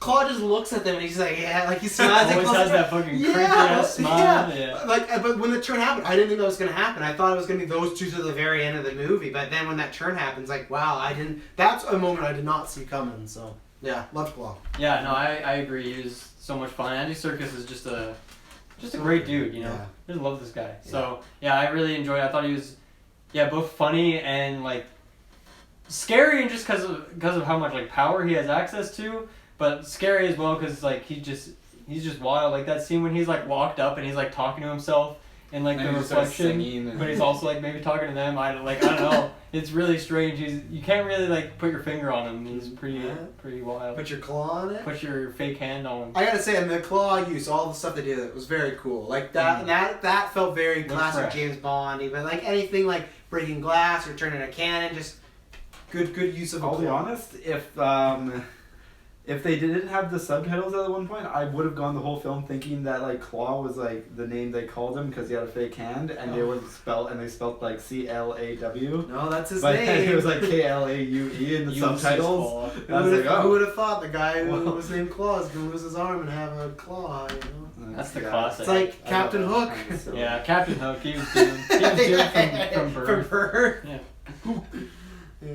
Big ol' hook. Poor guy. Mm-hmm. Yeah. No, I think the last thing on him is, like I said at the beginning, it serves as like a good villain like right off the start because you don't really need to know his backstory or anything for him to be an intimidating villain. So He you just can. wants money. Yeah, exactly. From the start of the movie, he just is like a force that is like I don't know, an opposition, I guess. While they work up, building up the Killmonger character and then introducing him as like the main villain. So Yeah. And I thought it was really well done how they placed him in this movie. Yeah. And yeah, shout out. They need more of that. Just have like a villain for the first half of the movie or something. Reminds me actually of in I don't know why, but in Luke Cage, there's a villain in Cottonmouth. Spoiler: he's only in it for like I don't know, a few episodes or so. but Didn't it's work like, out for them though, as we got what the fuck is it? Cotton or not Cotton? the Killmonger equivalent, the Rhino, whatever his name was. I forgot his name. Not so too. great. But anyway, like just having like a villain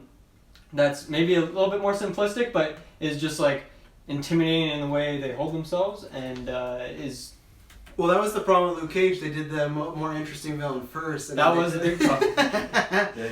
Diamondback. Fuck. Diamondback. Yeah. How could you? No, How can I Sean forget? C. Yeah. Mhm. Any other thoughts on Claw, gentlemen? He, he died happy. He was smiling when he died, so. He was. I don't think he was happy. I think it was more of an arrogant. He was smile. laughing. It's though. more of a he's crazy. Yeah. Smile doesn't mean you're happy. But he was definitely laughing and cackling when you got Yeah. there. I was trying to make the Joker that he didn't He's really got care if he some died insanity because he problems. just wanted to cause chaos. Mhm. Yeah. He definitely will be remembered as like a very crazy and remembered. interesting Mhm. villain. Mhm. He without him, it definitely would have lacked something in this movie. I definitely think so. He definitely brought in his brief time a huge amount of dynamic and Yeah. atmosphere to this film. It offers like some action scenes earlier on too, before you have your villain Yeah. all powered Yeah. up. I thought the Yeah. casino set piece was great. From So much just fun. the beginning when they The get in. cinematography of it, the way it like moved, it was like following, like panning around characters, and then it would just Yeah. zoom into the next shot. I don't know if you ever So watched well done. his other movies, but that's his style. Like he's very smooth. Like that's why I thought it'd be slick and smooth. He's very smooth. I noticed that a few times, like Yeah. even at the very beginning of the movie, the kids are playing basketball, and it's like there's like a first shot of them like throwing out the hoop, and then it's kind of zooming around them just Yeah. playing, and then it zooms back up to them taking a shot, and then they continue with that shot all the way up into Yeah. the apartment building. It was really really good stuff. And you could notice it, but it doesn't feel like you're noticing. It doesn't feel Yeah. like art house. Like oh look at this cool shot. It's just like it's the way, and it gave the film. You just it feels like it's not a set. It feels Yeah. like this is actually happening. I think you said that earlier. Like it still feels like it has the Marvel filter on it, but that gave it Yeah. a different look as far as just Yep. the way it was shot and moved, and far as Style. Yeah, the style, and that's where I guess we can like take a break from the characters. Score wise, I thought the score was phenomenal. I loved all like the African chimes and the drums. I felt very much at times it felt very similar to Hannibal. Yeah. Like no, I thought it was. Well, actually, the way I saw it was like sufficient. Like it really did fit like the theme, Yeah. but nothing really went above and beyond for me. It seemed like I it just feel like was it was- made to like as like a template. Like this is the kind of music we want, but then they didn't make more music. They just like that is the template. It works. Let's do it. See, I felt Fire. it was more than that. I felt it was that could have been the generic, but I felt it had moments where it was different and it was splicing in. I like the original score, and then at times they were like splicing in hip hop and rap with Yep. the score, and that's what I like. Like they could have just went like for me the biggest example of that is Ant-Man. I really like Ant-Man, but Ant-Man has like the most generic music you'll ever hear in a superhero movie. And that's where this, to me, it didn't fit with the vibe of the movie, but it felt different, flowed different, and I liked the incorporation of rap and pop because that fit with that style. And that doesn't really happen. I guess with Guardians it does with the 80s style and but other than that, like music in general is not a big thing in these superhero movies. Well, yeah, I mean we brought this up a few times, but Marvel, like that's something they're getting better at, which is cool that they're obviously getting better at things like villains and music, which are, I guess, just fell short in the start of the MCU. Yeah, well, and that's the thing now, we talk about with Doctor Strange, and now even with Thor, they kind of did that. With this now, I feel like T'Challa already had in Civil War. Remember, they'd always use those like quick chimes when he'd appear. But now I feel like he has a distinct sound, a score that, hey, if he's on screen, if he's fighting, when we go to Wakanda, you know the music, you know the sounds. Where, like I said with Ant-Man, you don't know the sounds. With Spider-Man, I'm sorry, I don't think you know the sounds of Spider-Man. Like, that's what I mean. Like, I think this was, maybe, I guess it was just par for the course, but yeah, I'm curious how they will tackle that in Infinity War and how obviously there is sections in Wakanda, but like the music back and forth and like the themes of the different characters, I don't know. I'm curious to see if they really have that like interwoven and like interact between each other. I think it'll be similar to Defenders. If you remember how they did that, right? How they kind of splice it slowly and kind of just melt it together with colors and whatnot. I think they'll do that. So, as far as scores go, I that's one of the main things I always look out for when it comes to like. You're a big score guy. I'm huge for scores. I mean, and the candy bar too. And the candy bar. Sure. I definitely swing and a miss. Even as a member of a Wolf Order, can't hit the balls that I'm throwing out. His balls. Yeah.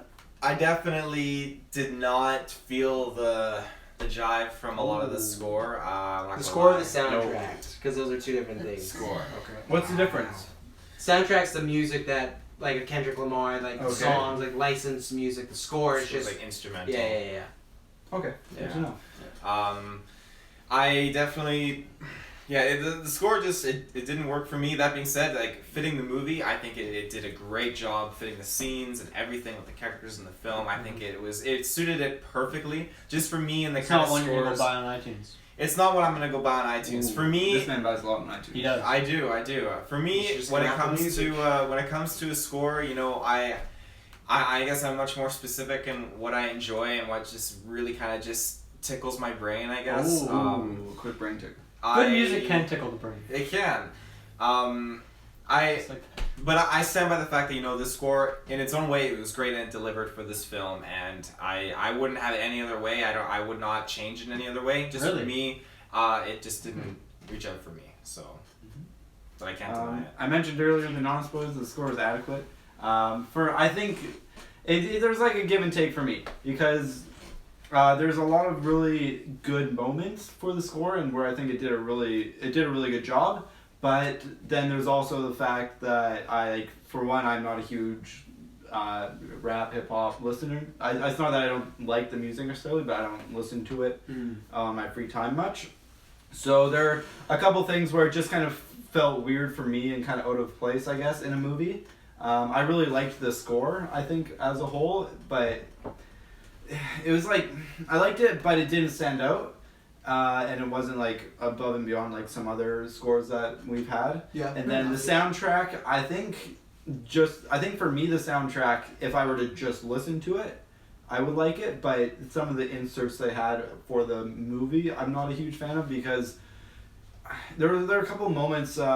Particularly the ones where the museum and the throne room, when Killmonger, he's like kind of acting all calm and stuff, and then it hits that moment, and then he just starts popping off, and he just kind of like goes in on someone, and it like I can appreciate what they did, how it's like there's either no score or it's like that very kind of calm, and then all of a sudden it just hits that hip hop and.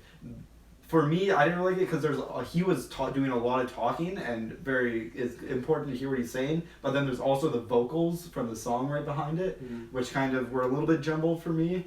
So that was a little bit of an issue for me. I think that could have been done a little bit better. But I do, especially, I think I really like the song they put in the trailer.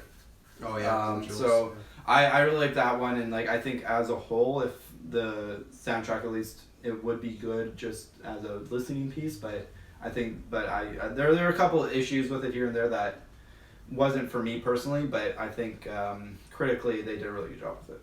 Fair enough.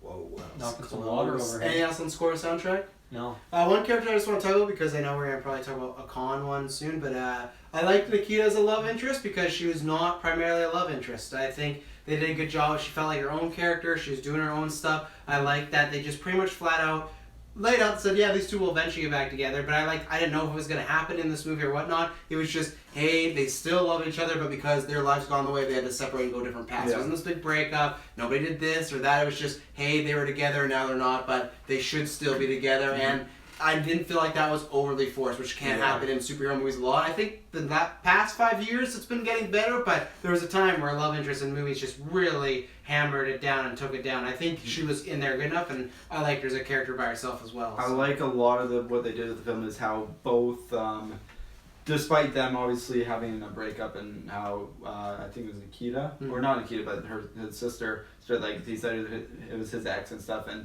a lot of times when that's kind of in a film, you kind of expect them to play like there's tension between them, and they had a bad breakup and stuff, but they were both like, the characters were just like very mature about the fact that they still kind of had, but they both had feelings for each other, but they obviously had their duties and what they believed in that they to follow before that, and then it kind of just works out at the end. But I think the way the characters kind of handled the whole dynamic with them kind of being forced back together, despite their differences and everything, and they played it off really well. They didn't have a lot of emphasis on it, but you could kind of tell from their interactions that there's a little bit something there. Well, I think the way they really said in their first scene when she says, "If I was queen," he's like, "Oh, if you were queen," and like they just had like, again, she's like, "Don't start." Like they had a good I enjoyed their back and forth. And then it was really nice having her still being like his emotional support for a lot of those there was a king and everything. Yeah. And you could tell, like, despite the fact that they weren't compatible earlier, like they were still very good friends and very close. And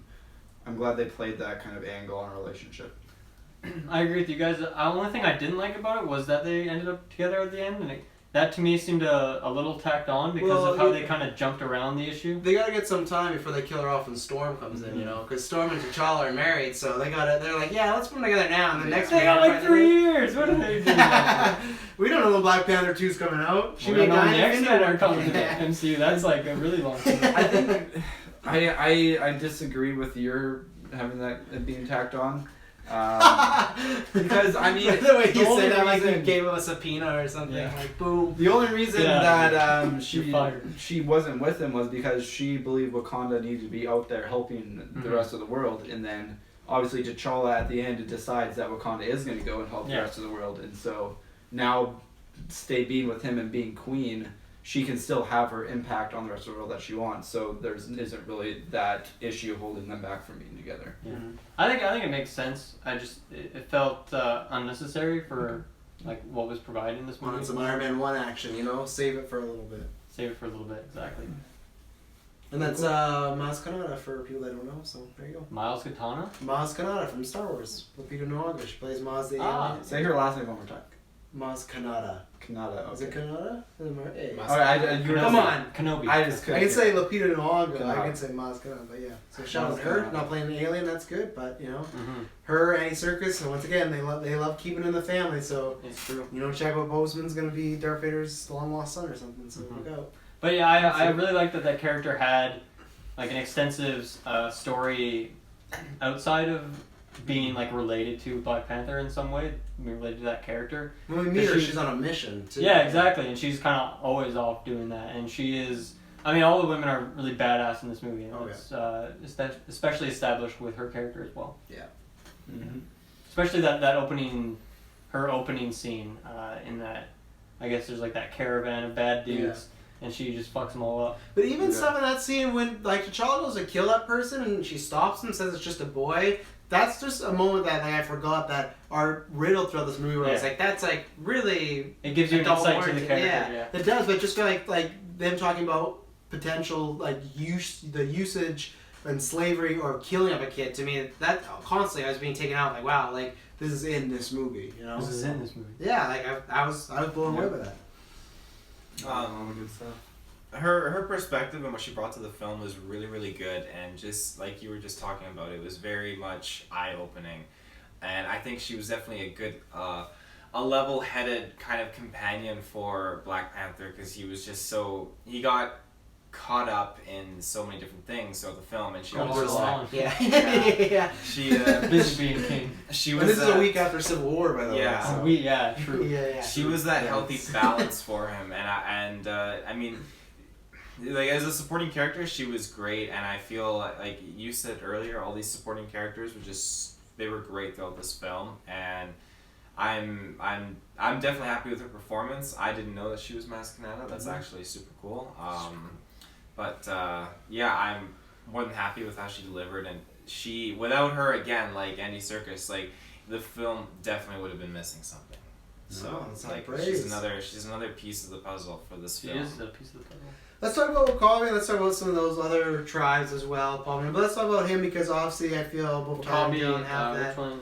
That's the guy from Get Out, Daniel Kaluuya. Right. Yeah. So I think I know what your problem is, and I think the problem is that the turn maybe happened a little quick Yeah. from being T'Challa's friend. to Yeah, that's Get just one of those things Yeah. that didn't really have like a proper time allotted to it, such that you would like believe it as like a realistic character. Out. Mhm.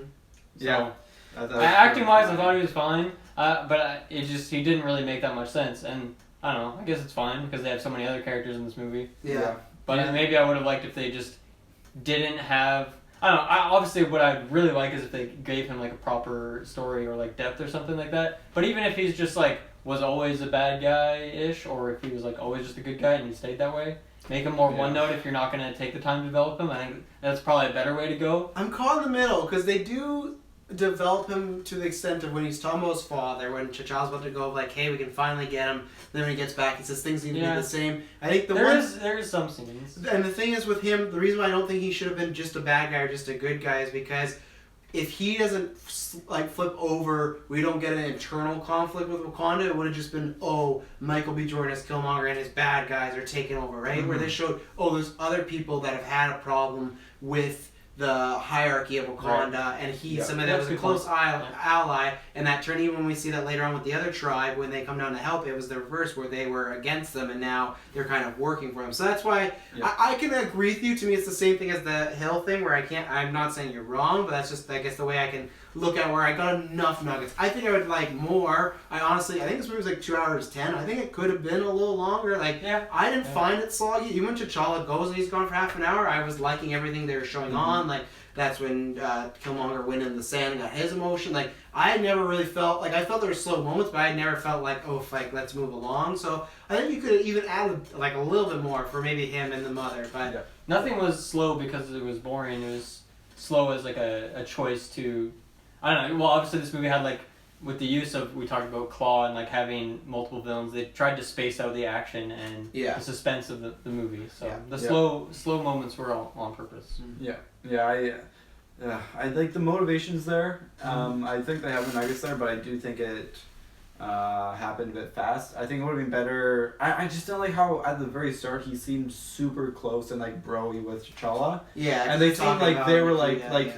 as far as T'Challa goes, being a royal family, he can only get so close to other people, Mhm. and the rest of like he can be close with his council and his family and stuff, but there's only so many people he can kind of Only so many hours have in the that day. bond with, and still be a king.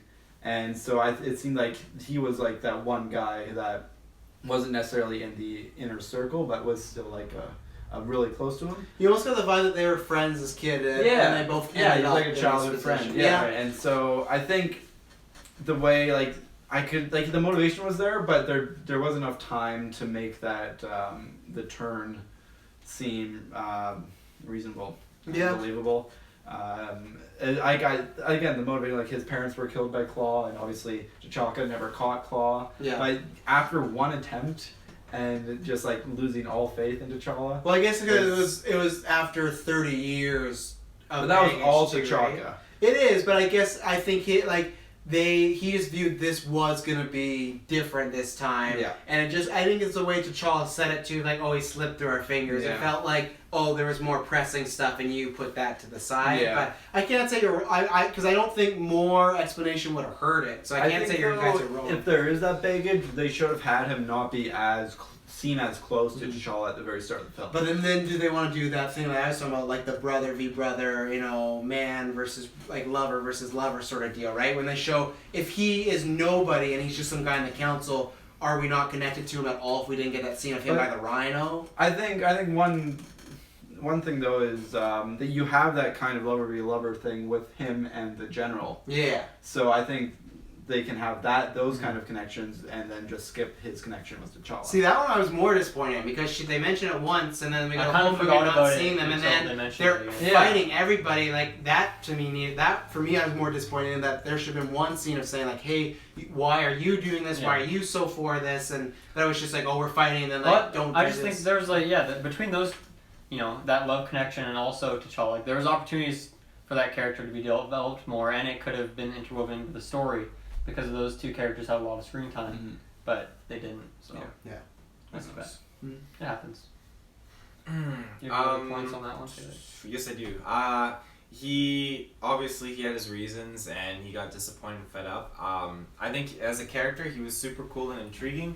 The only thing that I don't like is how he so easily disbanded tradition over his own kind of emotion and belief. He didn't disband tradition. He disbanded because the challenge never ended. 100%. A lot of that, I think, is the interpretation of the Yeah. challenge, and also is the From my fact... perspective, the challenge had ended. Yeah, me too. And she said that when she's like, the challenge is not over. No. He threw T'Challa off a cliff. He's dead. He won. Yeah, even if he didn't, he won by TKO.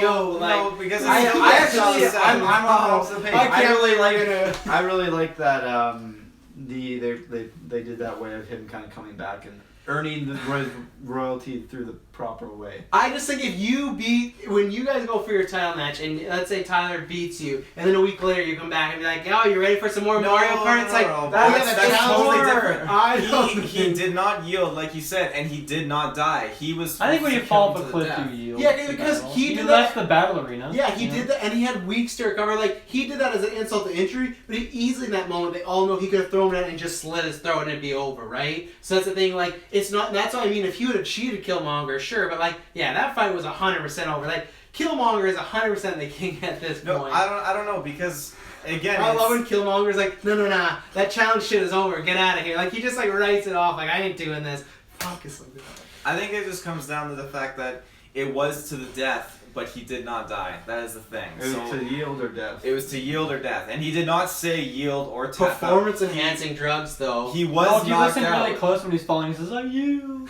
Oh, yeah. He was thrown off the edge, but it still goes to show what he said. He did not say. He Okay, but yielded, listen and to he me. Did not die. Okay, but to this, he would have died without that Black Panther herb, right? That they give him later. Where Killmonger was not. He was still full human until they give him that. So that's why, I joke about it. But it's 100% like steroids. Like the one he thing would have is- died by natural causes if they didn't pump him up.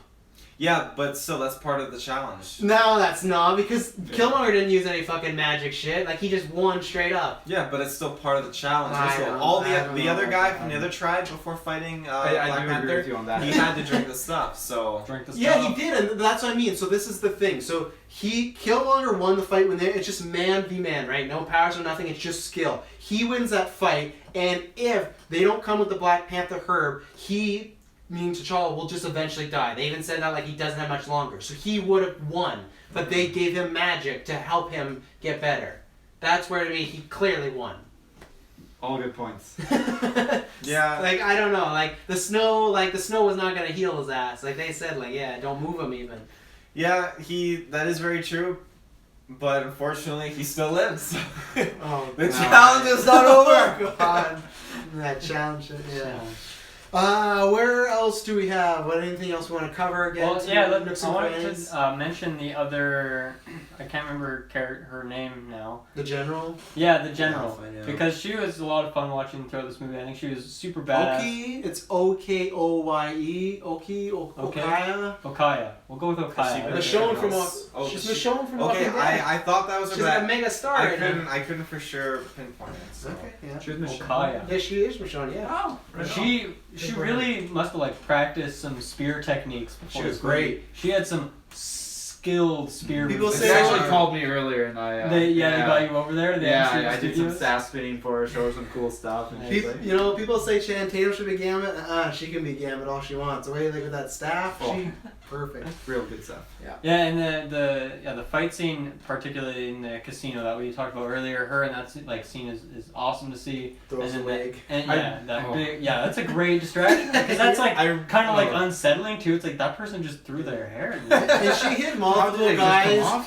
She hit multiple guys. guys in the crotch with that staff, and I Yeah. cringed multiple times. Yeah. I really like how they started off with her like. It looked like she was taking like the non-lethal way of incapacitating, and then all of a sudden she just jumps off the railing, just stabs the Yeah. guy on who like fell over earlier, and just like, ooh, Yeah. that man's dead now. Her as well. Her turn. I mean, it's like a sort of a pseudo turn, but it seemed a little unjustified for me when, like, as soon as Killmonger won the fight, and she was like instantly just on his side. I'm part of your squad now. But then she just like switched back to being on T'Challa's side. Well, because It seemed like a yeah, no, I see, think, disconnected like, for me. There was obviously for her. You can kind of see because obviously she really cared about T'Challa and his Not that much, his apparently. line, well, but she also cared more about her duty Yeah. and tradition and being loyal to the throne rather than to a Mhm. single person. And obviously, Killmonger went through the proper channels to get the throne. well, yeah, because that's where I So- disagree. Because at that point when they have that conversation, other than killing her friend T'Challa, he has yet not done anything really bad yet, right? Him Yeah. killing Forrest Whitaker said, "Kill me."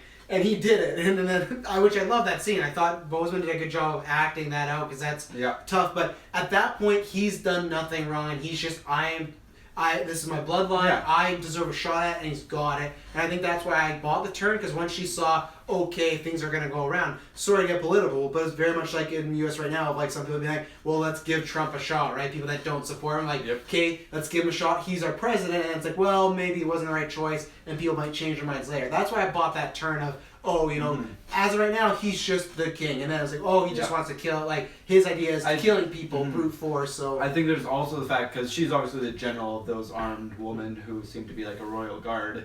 If she betrays the king who went through the proper ways, the whole kind of structure that Wakanda is built on, this royalty, might start falling apart. Mhm. yeah. And that would be the absolute worst possible thing, and the whole tribe and all of Wakanda just falling into chaos, the big civil war and whatnot. So, and she wanted to stop that, but if she was truly turned, then she would have captured his sister, and because she knew that his sister was Yeah, gonna she let they're them going go, to do yeah. whatever they can to bring T'Challa back, Yeah. and I think for me it was more that it's not. I don't have a problem with her, obeying her orders and continuing to be, continue her post as Yeah. guard.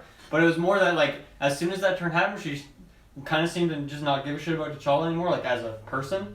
And that's to me seemed weird because it was set up through this movie that they've been on missions together and they were presumably friends. They've probably been friends like their whole lives. So to me that like as like a character to character standpoint, it seemed weird. I do think it does make sense as she continued to her role. Yeah. I just didn't fully understand the character at that point. That was my only problem with that character. Mhm. So I saw it more as like a professional Yeah. relationship than a personal one, mhm. which adds to, I don't know, for me it Yeah, I guess we didn't- just saw it differently. Yeah. Such as art. indeed. Such as life. Would it be professional? Because I mean, she was making cracks at him about his love life. Yeah, but Yeah, but around that's- my boss. that's like- personal, yeah. right?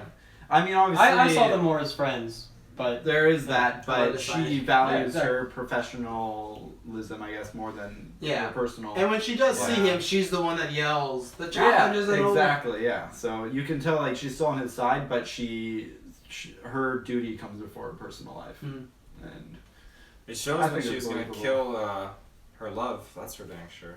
Well, yeah, she Exactly. said. Yeah, fuck that guy. Between He was Wakanda- sketchy, you know? Yeah, between Should've Wakanda and killed him, him she's taking anyways. Wakanda, yeah. Killed him. I'm just gonna throw this out there because I may forget about it. But my only minor quibble, because all this stuff. Minor quibble. I've seen like from your guys' point of view, and I can see from mine, and I can make it work that way. And be like, okay, that's why I don't have that quibble.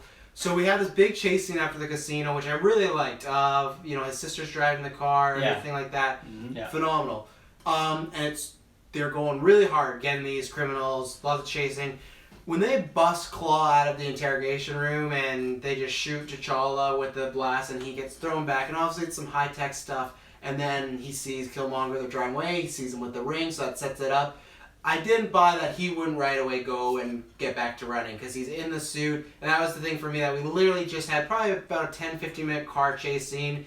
And then there's this where, yeah, he needs another car, but still, T'Challa's really fast. He could have gave it a shot. You don't know what's around that corner. What happens if they crash? Like, literally, he shoots them, they drive, and they just kind of give up. They're like, oh, Nikita is in danger, blah, blah, blah. Like, that was my only minor thing. And that happens a lot of times in movies. So it's a movie moment you gotta have to check out. But that was one thing I was like, I wish we thought of something better. Even if T'Challa got knocked unconscious, I wish, by that blow. Then I'm like, okay, he got knocked out. He doesn't know what's going on. He can't, he's trying to find himself. But he just watched him drive away. And I hate when people do that. That happens in Luke Cage. Like, it's a spoiler, but literally Luke Cage gets shot by the villain throws him in a trash bag. Or he falls into a trash compactor, and he's like, oh, he must be dead, and he just leaves him, and it's like, fuck, I hate that, Like, it's like, I hate when it's just like, no, one more like, the waterfall thing I didn't mind, because it's like, that's just him being really macho, and it's like, story, but I hate when it's like, oh, you see him driving away, it's like, so that was my minor one, because I knew I could forget about it. So. I that bothered me a little bit too, but Yeah. not to the point where it's like, this is a bad movie. Yeah. Oh, no, but I just had to, it's the same thing as Guardians. I 0 consider 10. Guardians one of the best Marvel Unwatchable. movies ever, but there's, if you go back to one review, I had one minor quibble, like, if I could change that, but it's not going to really knock any points off for me, so. I didn't love the Forrest Whitaker's character. Did you not like him in Rogue One either? I think He's had a big role. part of it was likely the Rogue One flashbacks. As soon as I saw him, I probably got like a bit sleepy. Like, oh man, what's gonna happen here? Yeah, I don't know. I felt like his death scene like didn't really have the proper like suspense build up to it, such that I cared when he died. Even though obviously Black Panther was like a big moment for him, but I guess I wasn't there with him on that. I didn't understand it. I don't know. I just felt like he was kind of basic, and the things he was saying were like, I don't know, kind of boring. I don't really have anything against him. Yeah. It was just, and I don't even know if I would have wanted more. But Yeah. I felt like I don't know, the fact that he dies in this movie, maybe should have had like a bit more suspense built up I'm for him. blanking on who he was right now. He was like The guy he originally. was like the referee kind of for the battles. Yeah, for the he challenge. was. Yeah, in the flashbacks, he was the the priest guy kinda that was with the uncle. Yeah. I liked him in this movie because I hated him in Rogue One. Rogue One, he is not good in that No. movie. What he's doing. You will. Like, no. But I liked him in this. It's just like his confidant, and it gave T'Challa like an emotional death scene. So I liked it. Whoa, you okay there, Yep. sir? It's the Panther flower. Panther flower. Wow. You probably love this character, Actually, considering Black that Heart. Rogue One is your favorite Star Wars movie. I love the Saw Yeah, Gerrera Black Heart, comeback in this heart-shaped movie. flower. So I definitely won't lie. He was I thought his performance was very, very intriguing and interesting. I thought I didn't actually see it at all that he was actually the secret. What would you call it? That one I Secret saw, agent. 100%. You saw that coming? Yeah. Okay. I didn't see that at all coming. I thought They even when gave him like the eye, like he one of his eyes was more closed. I didn't notice that till after. I'm like, oh yeah. So When they told you. Yeah, I was that guy. Oh yeah, you were. But I think his character, he was very cool. I loved how much like into tradition he was, and just how he was so supportive of T'Challa. T'Challa. They're Yeah, one of the same. and Jocks. I really enjoyed how the whole conflict you could see in his character when he knew the news and the truth about Warmonger and just like Killmonger. the uncle Killmonger. Damn it, Dylan. I'm Warmonger. so sorry. I'm really bad at The names. Warmonger. But yeah, I think the conflict in him was just very compelling and just such a struggle. And I really liked how T'Challa just delivered that whole thing, like, I am your king, and he That was a was good thing. like, I did like that, yeah, because he says, "Oh, I can't share the story." He goes, "Why?" And he's like, "Oh, under king orders." He's like, "I am your king now." Yeah. Good. it was really I'll really support you. good. So I was sad to see him die because again he's dying. So Sad times. Yeah. I'd like to see a movie where he makes it to the end. He's not gonna see No, that movie. no. It's gonna be a while. Oh, you mean in general? In general, it Oh, won't like be in that Star actor. Wars and it won't be in Marvel. Oh, So DC. He only, Maybe, he uh, only takes roles where the character he plays dies. Yeah. Him and Sean Bean. Yeah, He has like a really big ego. He's like, I'm really good at dying. He was really gunning for Boromir, but he didn't get it. wow. Yikes.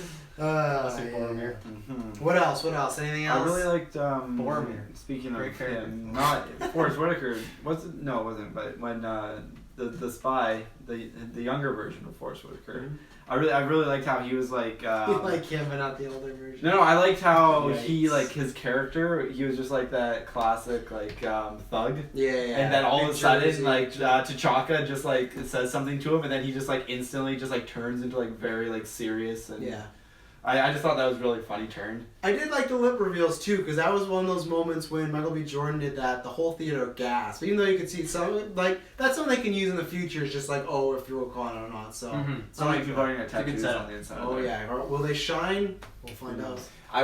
One thing actually about that is you get the one guy in the council, I guess, who has like the big ring Mm-hmm. and like the thing inside his lip. How does he do that? It's on his thing, probably. Is it? Maybe. I don't know. I think they He can do it. Or He it's just on had the sick upper lip. fucking suits. I He think had he's probably sick been there breeze. for a while. I They like- probably realized. He's I probably really- not even from Wakanda, but he just like has that there. He's like, oh, you have to believe me. I have one of those. I promise. I really appreciated that he had a lot of suits that matched his lip rings. So Yeah. good He's a on big him. stylist. Speaking of that, I really like the way they blended more modern and kind of like hip hop culture Mhm. with the traditional Wakandan culture. Costume design this movie was And that phenomenal. was like, Very good. I love Yeah. how, and then you get some of the sisters kind of more casual modern clothes that they're clothes you would see someone wear like in our society. Yeah. But then they have that Wakandan like vibe to them. They have the colors and like the symbols and stuff. And Yeah. I love the just like the way they incorporated the two cultures together for Wakanda. Even for myself, like the challenge scene when they show all the different tribes and they all look specifically different, have a Yeah. different feel. Mhm. Yeah, costume design was phenomenal. That to me just helped with Wakanda feeling like a real place. Also Wakabi when they're doing like the chest. oh The yeah. chest thing, but Wakabi has like the big cloak, so it's just like you just see like his shoulders moving up and down, his head standing still. It's really funny. Very cool. Great time. The young Forrest Whitaker, that scene when the King, or Black Panther, kills his brother, and then it transitions to him. He's just like just got this blank face. Like he's not even phased by it. I felt like I would have I liked got the to opposite. seen- I thought he was really phased by it. Really? Yeah, I felt like just he saw was. blank face. Because to like, me, deer I felt like headlights. that really disturbed him, and that's why he like sacrifices himself. Like, hey, you should kill me because I got your dad killed. I took that just, as a complete like Yeah. the moment when he reveals Yeah, himself and had that monotone look on his face. It was the exact same look he had right when the king's brother got murdered. I felt like so. I took it as like he almost put that burden on himself. Like, oh, if I could have done something different, they wouldn't have. Like, he wouldn't have got killed, and this could have fell. Also, he probably felt he should have died because his life doesn't mean as much as the royal family's life. Exactly. Yeah. True facts. True fact. True All Yeah. true facts. We like to deal with true facts here at the GeekVerse And podcast. sometimes some lies. Yeah, but mostly true facts right now. We like to take the truth and then stretch it. Wow. Also a true fact. I'll stretch something. All right. Anything else on that movie? One thing that I want to mention at the very beginning, but then we just went ham. That's what we do. to do. Yeah. We Was- stretch the truth. and Was we go. actually, to make it thematical, was the opening segment of the movie where it's like this, like CGI, like sand, claymation sort of That thing. was really cool. And it was like it was told from like the perspective of a character like telling the story of Wakanda. I think it was supposed to be T'Challa. That's how Right. I read it. Yeah. Yeah. And I thought it was obviously it was like exposition, but it was done with like a really really interesting visual dynamic, That's how and you it do it. really set up Wakanda. And I felt like within 5 minutes, I totally understood what this place is. And okay, cool. Now we can start this movie, and I have a not without having the comic book background, I understand this place and I know where we're going. Yeah. how the ritual and tradition works in this place. It's very much like Fellowship of the Ring, you know, like the I love movies. That's the best way if you can do exposition. yeah, it's just Find something fun to do it without like having two characters have like a really awkward conversation where they're like, why are you using so many specific words? Like this doesn't make any sense. Yeah, it felt like that's why I took it as him telling his son, because it felt like almost like a bedtime story or something like that. Like, I remember. I think Lion I imagine it's T'Challa. The young T'Challa asked him like, "Tell me the story of whatever," and then he just like jumps right into it. Yeah. But And no, just I the thought effects and design was great. phenomenal. It's Yeah. cool that that's actually the vibranium actually moving around. Oh, Because when you see okay. T'Challa looking at the convoy, it's the vibranium moving Yeah, the cars and stuff. okay. and Yeah, it it's picks really it cool. up, I so- did love when he picked up that little thing and to see what weapons were in there, he just like moved the hood and Yeah. it's not like they lighted up orange for like And then threats like and put it right back. yeah. Fantastic. Great stuff. Then again, like I said, all the tech in this movie, it felt like Cool. tech. The scene that they did show the suit, I love because Iron Man is at the point where we just find out he just gets new stuff and he just kind of mentions, oh, that does this. But I like that we got the scene of T'Challa seeing like what this does, and I fucking love the line when he kicks the suit, he goes flying back and he goes, delete that footage. Like I love that line. Like, but I loved seeing like all the differences that he went with that suit because they felt it was more subtle and everything like that. And I love that whole. And I hope we get a gadget Speaking scene of every that Black scene, Panther. the what are those? I feel like that was a little when he like One of those. when the sister was like, "What are those?" That is sandals. Oh, I like that scene. I like like that. I feel like the That what was are those good. meme is too old now. Like if it was more recent, it would have hit better. But for me, that didn't hit. We don't That's know not- when they get memes in Wakanda. You know, It's That could true. They could be It getting very that well and could be. Bionicle memes right They, now. yeah, they're getting the Bionicle meme. Just today. now, they're actually Black Panther fucking- 2, They're Lost trying to. Bionicle. They're ahead of everything except for their meme game. Bionicles are going to be the villains. Yeah. They're trying to actually get a hold of Love Taylor that. right now to find out Bionicle meme. They're like, where's the source of these great images with text on them? I don't know. I think her total freak out at the fact too. Like, what are those? Like, are these like? It's just. She definitely delivered the one of those. She Yeah, did. she did. And the quick Well transition named. to the sandals was so good. I mean, the meme was well, but I'm not a huge fan of that meme, anyways. But I think this we got represents the meme. truth. you gotta respect movies having memes in them, though. Oh yeah. So that does make me a little bit happy now that I think about it. It is Um, 2018. Aquaman, you know what's up. Lots of memes. I did have one more thing I want to mention about the movie is the One more thing, that's it. we were talking about it in the car was the use of kind of like the visuals and the landscapes of Wakanda. Mhm. I thought for me it was hit and miss. There were a couple when it showed like the countryside and like the third world side of Wakanda. I thought those were some beautiful scenery, and the very end with the sunset was really good. Mhm. But you mentioned it, and it kind of made me think about it too. But there's a lot of scenes that look kind of CGI-ish.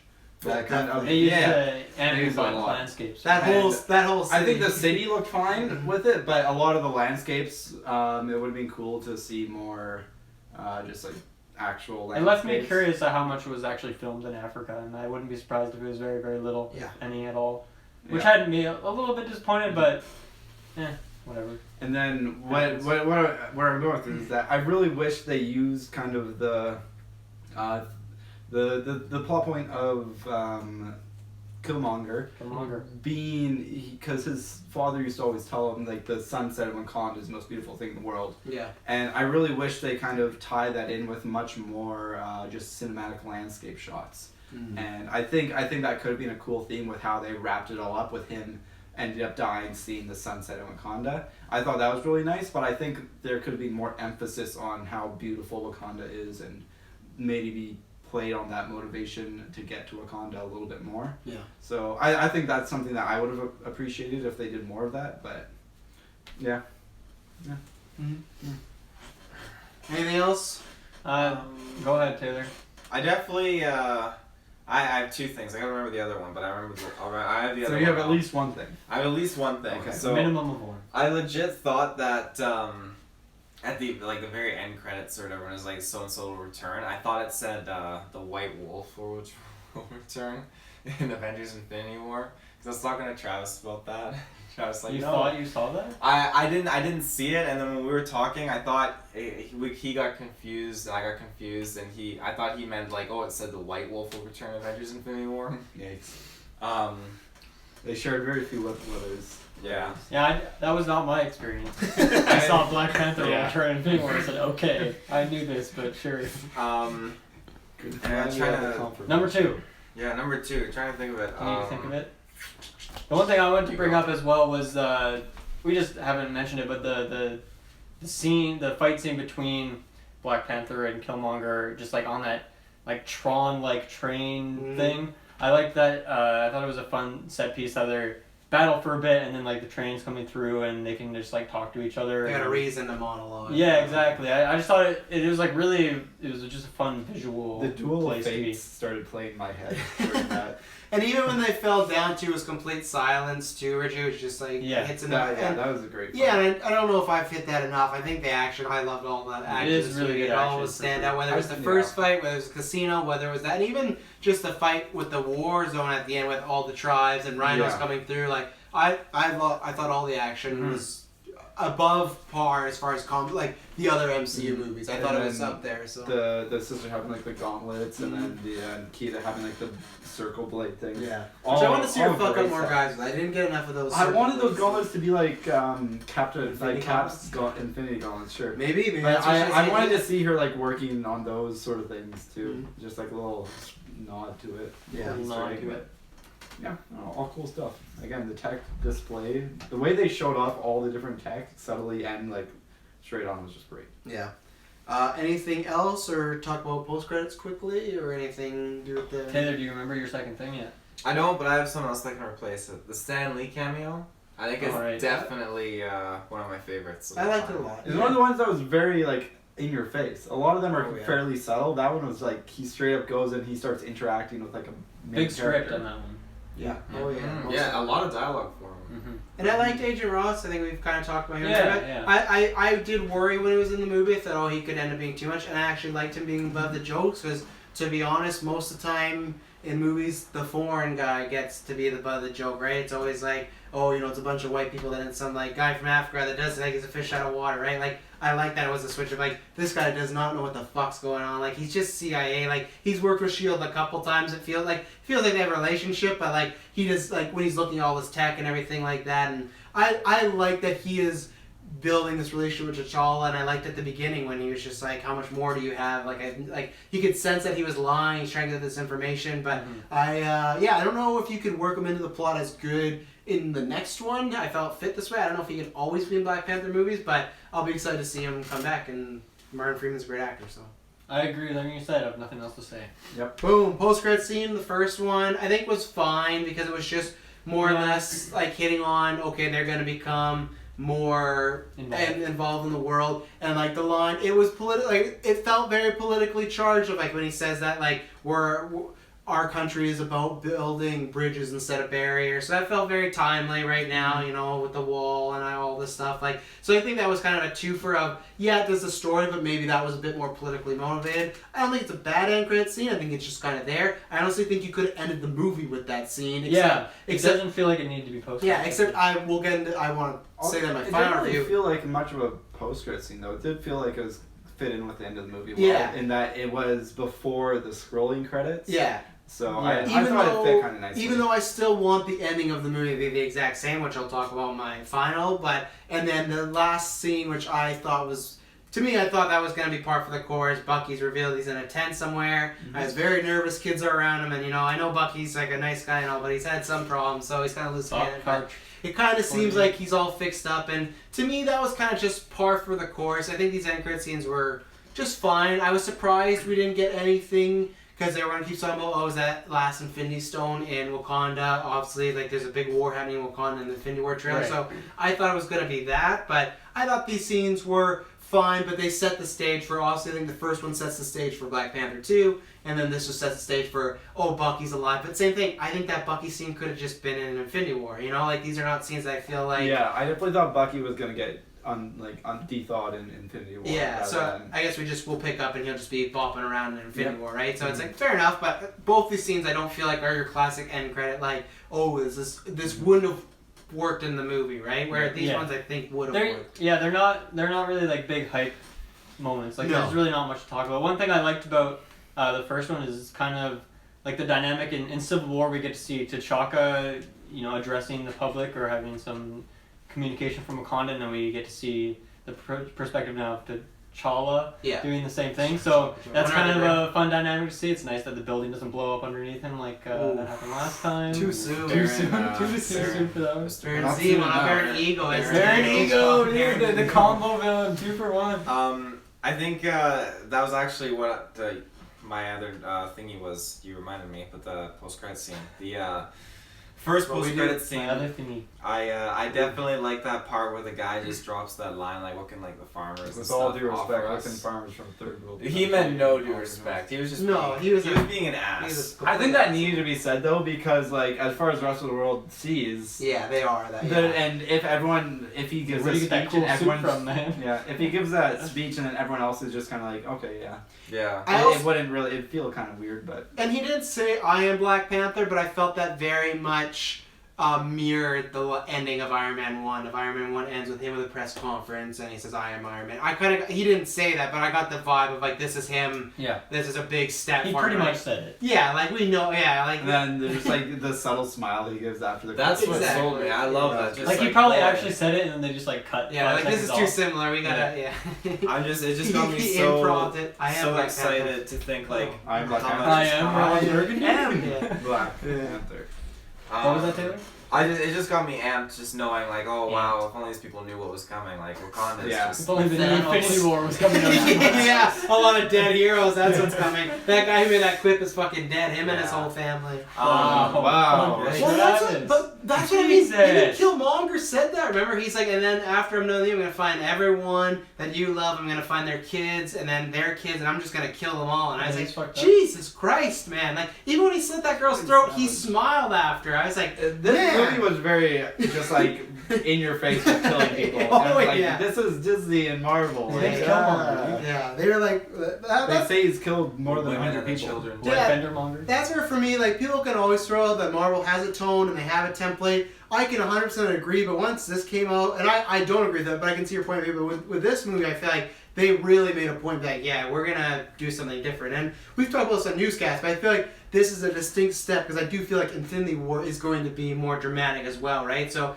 this is kind of like maybe a harbinger of things that come of like, yeah, like, maybe Thanos won't be smiling, but like a lot of people are going to die. There's going to be a lot of sad moments, so like, get ready. If you don't like seeing Forrest Whitaker die, you're not gonna like seeing Hawkeye die, you know. So Poor Hawkeye. That final Yeah, end yeah. credits scene though, I definitely think I enjoyed watching it. I think the best Bucky, he the definitely best what? What is it? The the best? best treatment for him. You know, I Okay. think Okay. to cure his like weird, crazy mind trip, he definitely did not need That's to be one way to frozen. describe it. yeah. he Oh, definitely mind trip, brah. I'm killing all these people. he definitely Bruh. didn't need to be frozen. That wasn't gonna solve anything. So I think putting him around like. I think they A froze couple, him to like like- transport him. I don't think they're like, let's just freeze him and hopefully he unfolds. I definitely got to just like they froze him in that secret lab. Just We're to gonna keep him freeze it there. out of him. We're gonna freeze the crazy Yeah, out of Maybe him. they had to freeze them so that they could do some crazy Yeah, vibranium that's what I thought. surgery. Definitely, that's Vibranium they did. surgery. So yes. I mean, they probably used vibranium in the surgery. They use vibranium for everything. They eat it for breakfast. They have it in their Cheerios. And I think 100%, like, vibranium. I would assume Bucky's now Nice. fine, right? Like, I think Yeah. that scene means, like, there's no more, like, oh, homecoming, but, like, he should not be able to No, be sent off. Thanos knows. Freight what car. I think it'll be cool to see him get a new vibranium arm. Yeah, I want to see what he can do with that. And then when Cap dies, Actually, he's gonna punch the shit out of Thanos and take the gauntlet and just use that as an arm instead. Just an entire gauntlet of Yeah. one arm. Yeah. But no, They look a little weird, but damn, will be powerful. Yeah. I definitely think though it's the best treatment. Is just put him in the serene area with these kids and the I don't lake think and that's the best sunset. treatment. I don't think kids- so. I think kids should be around him. I don't think. No, like, he's one step away from strangling. Or like him. huts that he could break with like one. yeah. But they wouldn't put I him thought- there if they knew. I he thought He the doesn't ice have was a good. arm, I though. mean, He only has Obviously, they He's know still he's fucking kind of jacked. tuned down a little bit. Yeah, so he still is a I think Yeah. being around like just like these innocent people, villagers, and these kids. I mean, it seemed like that's what he aspired for Yeah, before he We've went seen into what he's this been like treatment. around some innocent people, you know? No, but he was like, great with Iron Man's parents. I think you're Great. great. No, but when he was Yeah. when he broke free and in Civil War before he was being hunted, he was like paying for his fruits and stuff, and he was just trying to live Yeah, like a he simple should. life. Yeah, like he should. He just wanted the simple life, you know. Superheroes don't have to pay for I'm fruits. sure he Yeah, wow. come on. He's not a superhero though. Oh wow. Yeah, I don't think Wasn't he is. yet, so. He's killed a lot of people. He should, yeah, that's a gray So area. is Batman. That's right, what? Yeah, not my Batman. He does. Christian My Bale's Batman. Batman. Does your ain't Batman pay for his fruits? What? No, he actually stole one in the Batman Begins. He stole some fruit, so. Oh, he did too. But he gave it to poor people, so he's like a Robin Hood. Right, So Winter Soldier didn't it do is- that. No. He ate it for himself. That Interesting. bastard. all interesting points. Final thoughts on the movie? I will go because I ended it, so we can even go in reverse if we want to. So yeah, I love this movie. This movie's phenomenal. There's a few, obviously, minor quibbles we talked about here and there, but we've talked about before. If you don't like that, then start your own podcast. But when a movie is so great, you can forgive some of its minor flaws, and that's what I do here. But to me, the only really big flaw I had was just that one small little scene of like, why didn't he chase him? Other than that, I thought it was phenomenal. I did talk about this in the review because I say for the end that I think one, as a movie, it's fantastic from acting, from writing, from directing, from score, from action, from villain. I think he's up there with Loki. I think Chadwick Boseman, this is another star-making performance that just shows, okay, he's going to be the future. The supporting cast is a cast that I want to see him. I want to know. It's not like Daredevil where it's like, okay, I got to deal with Foggy and I got to deal with Karen. I like Foggy and Karen. I know. I'm saying from my perspective, it's just now with this, when I get excited for Black Panther 2, I'll be excited to see those people again. And I think some people might use it as a con, like, oh, Black Panther should be front and center, but I don't. I like that I have all these new characters that not only do I like, I want to see them interact with other people in the Marvel world. Like I said, in the car last night, I'm like, I cannot wait to see a scene with Shuri, Black Panther's sister, and Robert Downey's Iron Man. I want to see them quipping back and forth about science shit, That'd be like, pretty great. and cool. I usually don't feel that way about supporting characters in Marvel movies. So they killed it with their main character, they killed it with supporting, they killed it with the villain. To me, that's all I can ask. And the biggest thing is, as well as, I said this with Wonder Woman, it is a huge culture moment. Yes, there's been Blade, there's been African-American superheroes, but not on this level, not on this huge grand with a budget of $160 million, produced by Disney on all these billboards and everything like that. And it is from scenes, like we talk about with the race, with aspects of like Agent Ross talking to them and they're like giving him the eye, like, oh, like he's kind of talking down to us, like, we are seeing a movie from a different perspective of a superhero. There's only so much perspective you can tell from a 30-year-old jacked white dude, You can do, oh, he's lost his memory, he has this and that, but I want to see other people's culture. And that was the biggest thing. One, we saw that in our theater. There was a huge amount of black people there and African Americans where there was I don't remember last time I've been in anywhere where it was not like equal. It was just like there was more of somebody, and they were enjoying it so much. And the thing was, for me, it was the last scene of the movie completely hit that home. As far as you have this little kid, he sees the ship, and he asks like, "Oh, is that your ship?" And T'Challa's kind of nods. He's like, "Who are you?" And that is, to me, symbolized everything of when young black people watch this movie.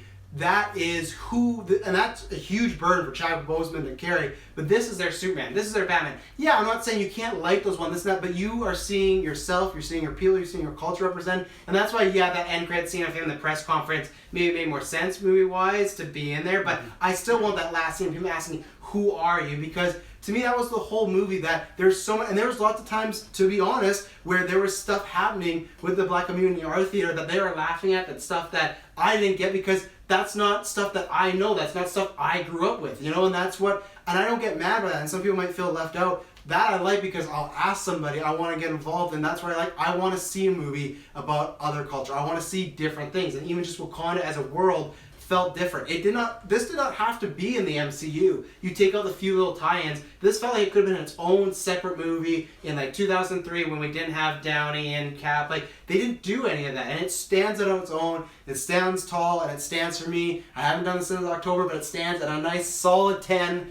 I fucking love this movie. I think it's easily a top 5 comic book movie. I'm seeing it again soon because I have to debate between Civil War and that. Dark Knight and Logan for me are a bit higher for other reasons, and I'll talk about that on maybe some dynamic duocast future. But yeah, I think this is one of those movies that transcends the genre, and I felt that not since The Force Awakens, not counting fan screenings, have I been in a crowd where people are cheering, hooting, or hauling, and not in a disrespectful way, just in a way that people are excited and they want to see this, and that gets me excited. And I was happy for people to have that moment, and as I'm sharing that moment with them, and that's what, maybe that was the other thing too, is just the theater going experience. I love Great energy. I love when people are clapping and stuff. I have a friend that's Liam. He goes, "Oh, they can't hear you." Doesn't matter. It's just you're excited, and when a movie ends and the entire theater applauds, gets you going. I think it deserved that applaud. So big old 10 from Travis.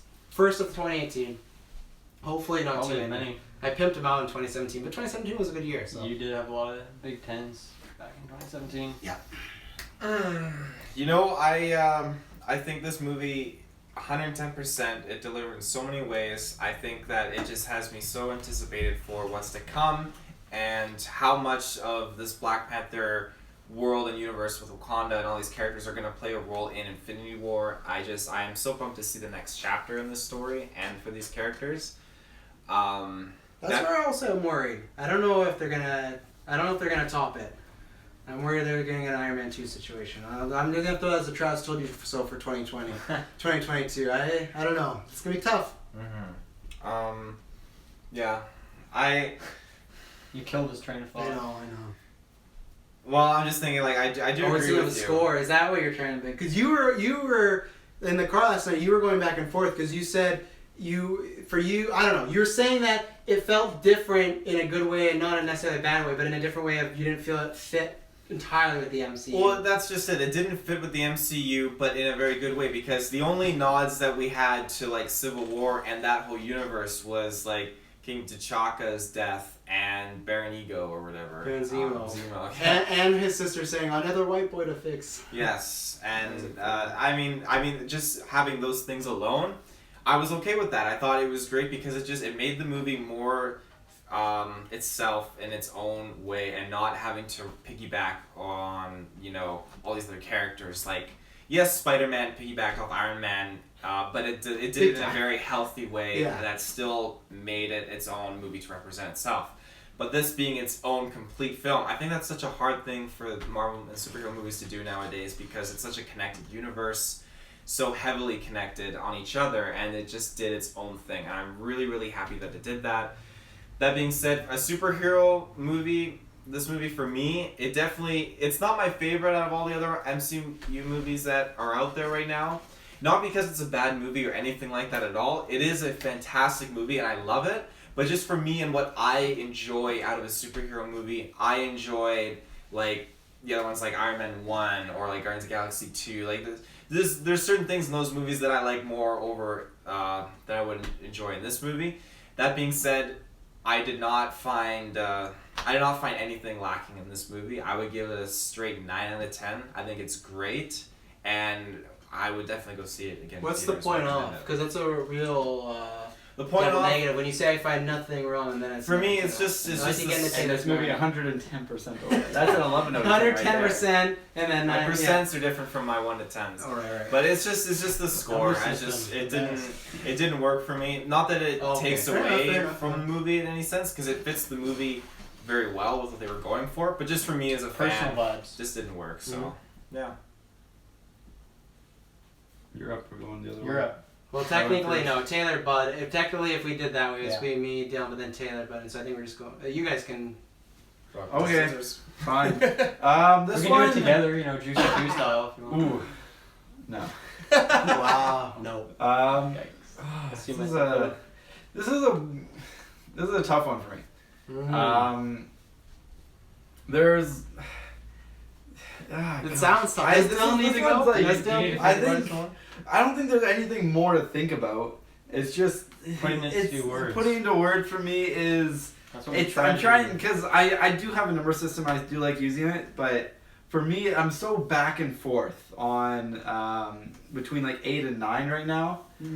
I think, and a lot of it is because looking at it, taking out my personal bias, I would give it a 9. But then adding my personal bias into it, I'd probably give it an 8.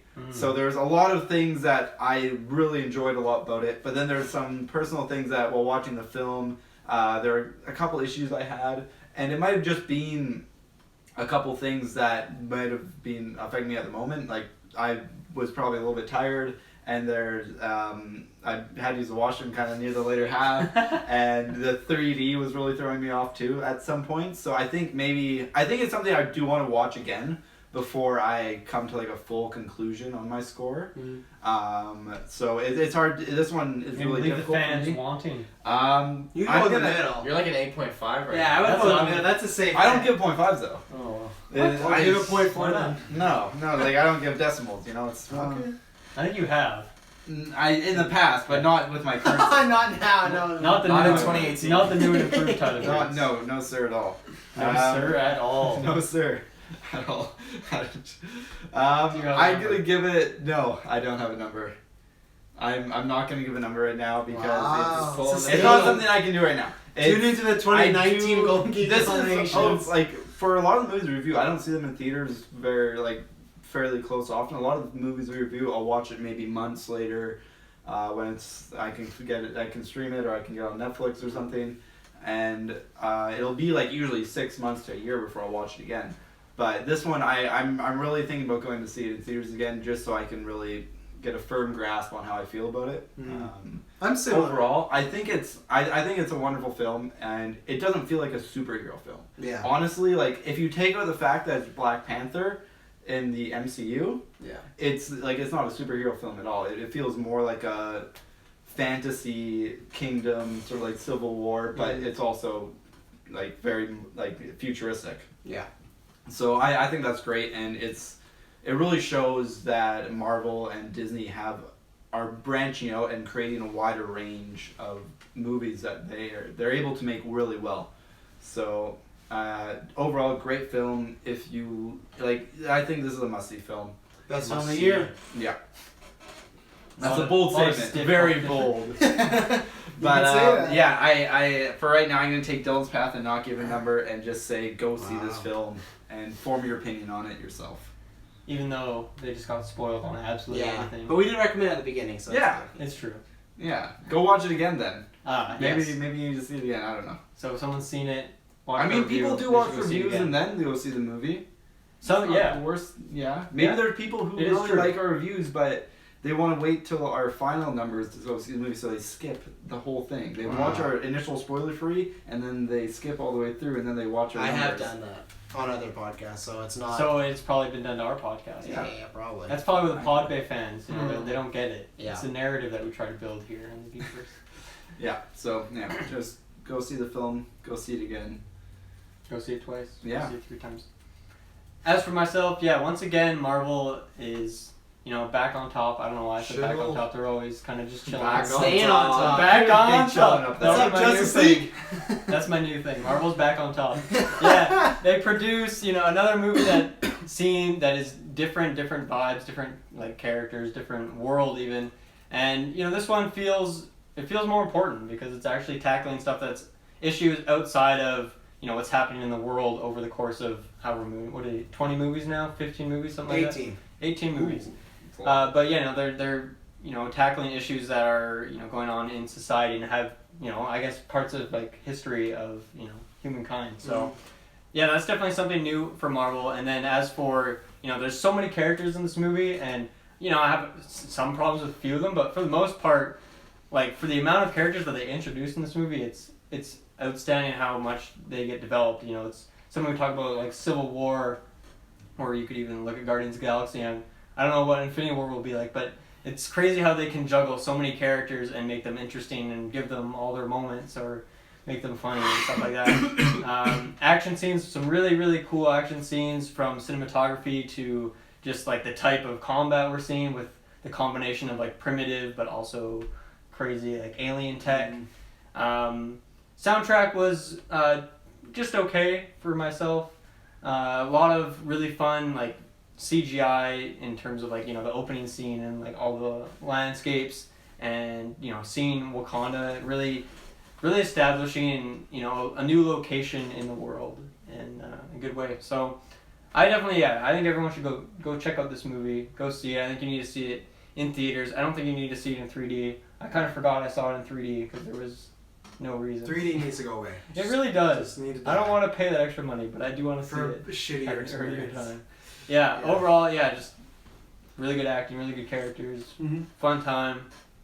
Good Yeah. job, Marvel. You're back on top. Yeah, well, that's a good thing. Like Taylor was referring to, like I think that's why Marvel, and I'm sorry if you don't feel this way, but I think that's why Marvel is just.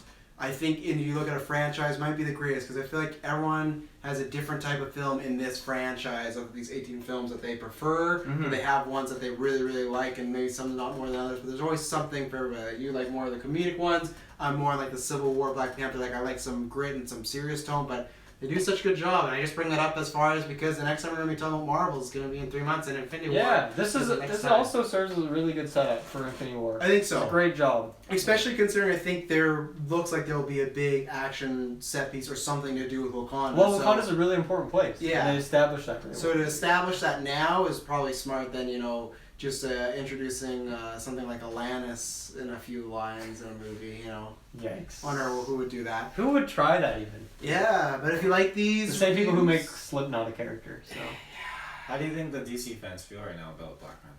Oh, they're just fucking mad. this is one that you can't I don't know. I feel like it's hard to trash talk it, because it's. They didn't remember though that page on Facebook got shut down. Yeah, I guess you can't stop the trolls, can you? You can't stop a good troll. You can't keep a good troll You down. can't stop a rhino. 'Cause that's Didn't where you? they Can't that's stop where an they thrive. adamantium rhino. Yeah, down. Didn't you say they're trying to screw with the Rotten Tomatoes? They're always numbers screwing on around. this? Yeah, but how would you just tell them where they can find us? Who cares about those trolls? Those trolls. Because they're not going to find us on Rotten Tomatoes. Those Podbay trolls. Well, ladies and gentlemen out there, you with your internet connection or data, because we're data worthy, but save some money and use that money to donate to us because we are totally worth it. I feel like we are all over the internet. Smoother. We Where are that's from? in the search bar, ladies and gentlemen, on your internet Solid. browser. You can type in Facebook. When you get into your Facebook, you're gonna go in that little search bar. You're gonna type in GeekVerse space podcast. That is the space bar, not the space word, because I still haven't checked. I say I'm gonna check and I haven't checked. What the hell is do wrong check with me? multiple Oh times. my god! So when you get on there, you're gonna find you can scroll down. There's gonna be an awesome profile picture, cover photo. There's gonna be so many deets going on, So and many there's gonna be deets. so many links to so much stuff. There's gonna be a poll. Are you watching Black Panther or no? You don't like Marvel? Let us know. And if you feel that's too many strange options and not enough options and you don't want to fill out the poll, that's fine too.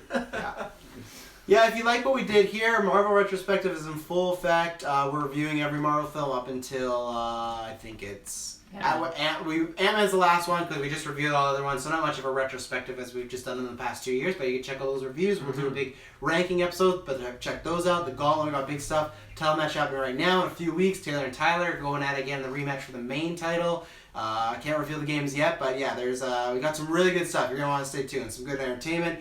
Spin-off shows popping all over the place. Thank you very much for tuning into this. We hope you enjoyed the review. Please subscribe, share, head over to Patreon. You can get stuff like the Marvel Retro or Gauntlet or a bunch of other shows really early. There's $1. It's probably been sitting in your backpack for years. Use that $1, get some great content. So we thank you very much. We'll see you next week, and it will not be boring. Smell you later. Later, nerds. This was episode 170.